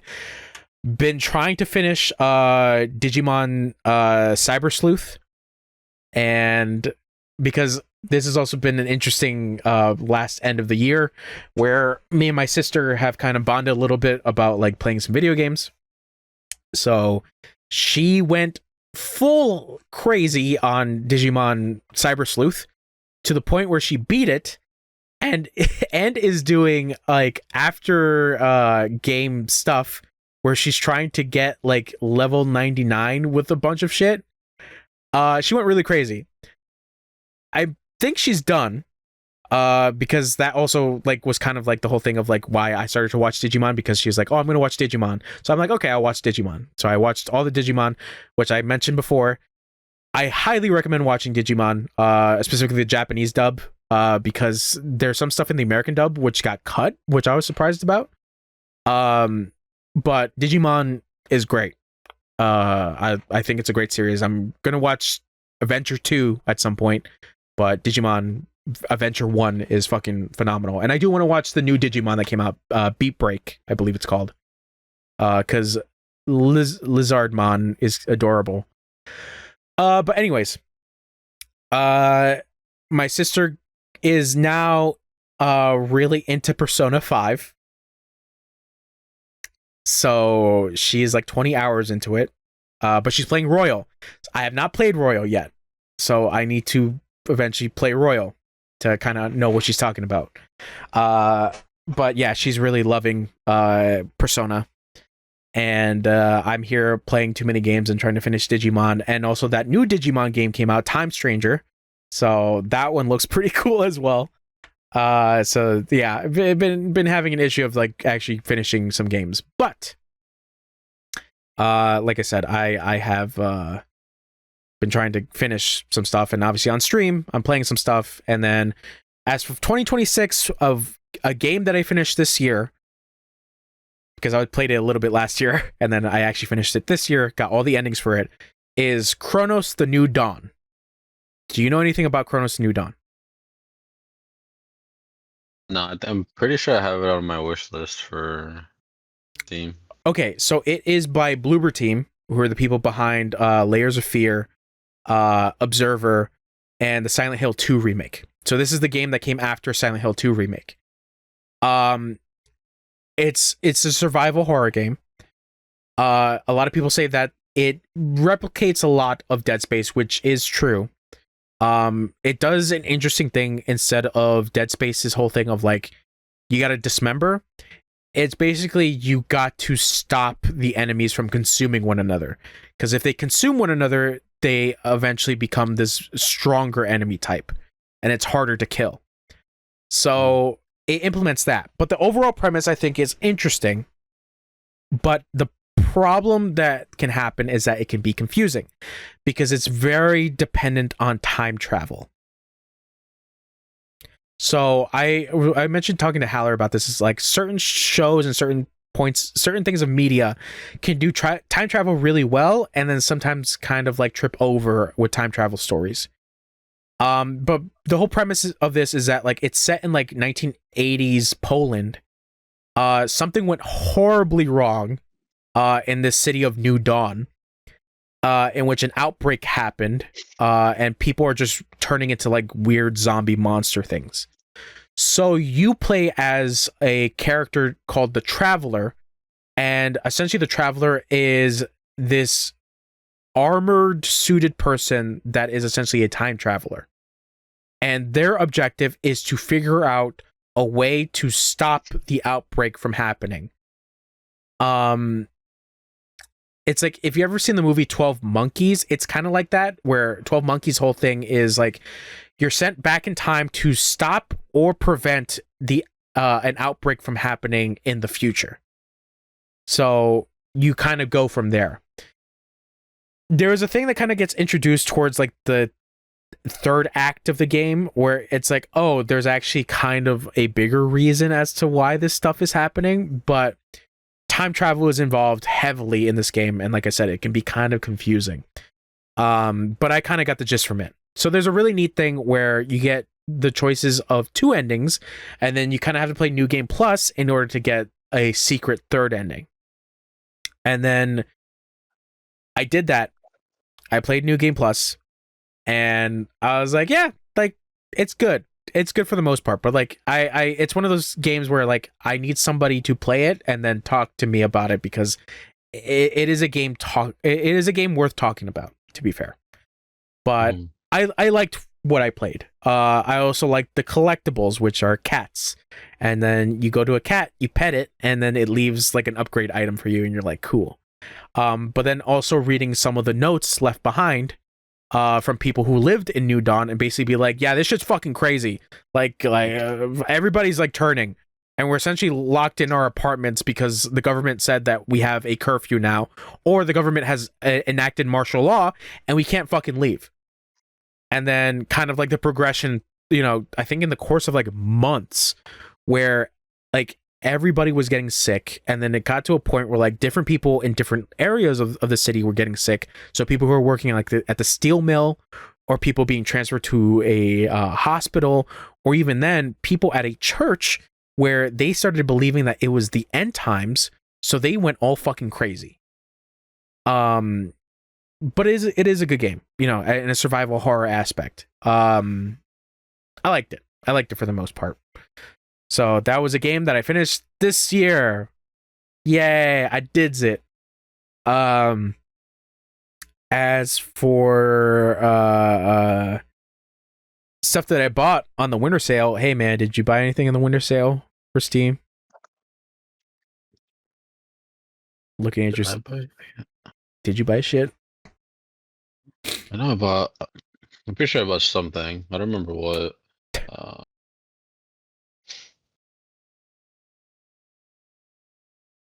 I mean, Icarus. Oh yeah, okay. So I bought obviously Icarus. Mhm. I bought the Metro, Metro games. Oh yeah, those are good games. I really gotta play 'Cause through. it was bundled for like $6, like all three of them, and I'm like, oh, okay, fucking I let's do this. I really liked Exodus. I don't know why. I really I liked didn't. Exodus. I didn't play through yet. Okay, I have to play through all of them again just to like get back into it. I know I beat what was it? Last Light was the second one. Yeah, yeah. Yeah, I beat that one for sure. I think I liked Exodus because it's you also have a really hot wife for no reason, even though your main character doesn't speak, which is the really goofy part. It's just like your wife's hot, and she's like, "I know I'm hot, and like, but I love you." Character that doesn't talk, Artyom. But yeah, those are good games. Dope. That's all you got? Yeah, just the 3. Okay. Well, I guess for the winter sale, what I did buy, or even then, like the Steam fall sale, I think I also got some stuff. What did I get? I got oh yeah. Void Stranger, Zero Ranger, Pipistrello, and the Cursed Yo-Yo. Off, Needy Streamer Overload, Monster Train, Graveyard Keeper, Crypt Custodian, Costume Quest 1 and 2, Citizen Sleeper 2, which I still have to play the first one, Chance of Sinar, Distrust, I think I got for free, Absalom, which is a roguelike beat-em-up game, which looked really cool. Tomb Raider 4, 5, and 6 remastered. I still have to play the first one. I was playing a little bit of the first game, the original Tomb Raider. Slots and Daggers, Cow the Kangaroo, Metal Slug Tactics, Sengoku Dynasty, Doom the Dark Ages, Hell Is Us, Sonic Racing Crossworlds, the remastered version of Warhammer 40k Dawn of War, Starlink Battle for Atlas, the Rogue Prince of Persia, The Forgotten Sands, Prince of Persia 2008, Forza Horizon 5, Dead Cells, Instars and Time, Bollocks Pit, I was talking about that, Digimon Survive. That's what I got in like fall. And for the winter stuff, I got The Walking Dead, the definitive series, the Telltale games, because I love that first season. You ever play it? It's a good. I think I've played one. Okay, I would have to say one of them. I don't know like which one. Probably the first season. I would have to say the Vita. Okay, so most like the first season. That is like the only worth season of like anything. The other seasons are really meh. Especially the third season. The third season is not that good. But the definitive version that I got comes with like all the seasons, including like the little side story for Michonne, and like another one like 500 Days or something like that. But I do want to play these games again. I love the first season, like I said. I have good memories of that because I used to go to my cousin's house and like play video games over there. So we got really into The Walking Dead season 1, and like we were really emotional at the like final episode. But yeah, Walking Dead Telltale is like one of the best like narrative things ever. Let's see, another game, Tales of Iron, which is like this little rat game. The Sniper Contracts games, 1 and 2, RoboCop Rogue City Unfinished Business, Patapon 1 and 2, this really interesting RPG called Kingdoms of the Dump. I really recommend you check this out. This looks really cool. This game called I Am Your Beast, Yooka-Laylee, which is the definitive version of Yooka-Laylee. I need to know, bro. Songs of Nunu, which is unfortunately Howler's not here to talk to me about Song of Nunu. Let's see. Silly Polly Beast, Night in the Woods, Legend of Bumbo. The King is Watching. I got Hollow Knight Silk Song, but I still need to finish Hollow Knight. Let's see. Gish, Fingered, End is Nigh, Deltarune, The Binding of Isaac. Let's see. Super Monkey Ball, Banana Mania, Skate Story, Shotgun Cop Man, River City, Ransom Underground, because that game is being delisted. So I wanted to get it to see it. Metal Eden, Blade Chimera, The Bench, and all the chapters of Higurashi When They Cry, which is a visual novel. The reason why I got Higurashi, it was because the writer of Higurashi did the writing for Silent Hill F, and people talk about how Higurashi is like really good. So I want to check that out. And that's what I got. That's it. So now Wesley can go to sleep and I can go to sleep because we're both tired. Just hungry. Yeah, me too. So food is here, but that's it. That's what I got. Oh my god. Oh my god.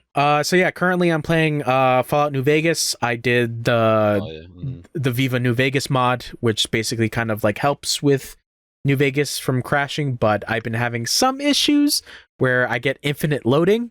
So that happens sometimes. Yeah.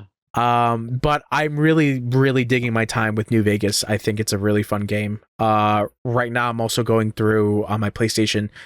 I'm trying to finish everything with Star Wars Outlaws because one final DLC came out for it, so I'm trying to do the final DLC and be done with that. And there was another game that I kind of picked out. Oh, I also want to finish Returnal and then play a little bit more Monster Hunter Wilds. So I need to go back into that. yeah, I got really into that like earlier in 2025, and then like I just dropped it for a really long time, and all the updates are out, so it's just like shit. I should really get back into that. Even more reason to go back. Yeah. Then I could try the new content and all that other stuff. But I do, out of the stuff that I got, I do really want to play Kingdoms of the Dump and Deltarune, because I really, really liked Undertale. Really, really dug Undertale. And then obviously Higurashi. Yeah, pretty much all the stuff that I got, even Doom, the Dark Ages. So, yep, that's it. Podcast over. Go eat. Yeah, all right. Bye-bye. 2026. Yay. Word.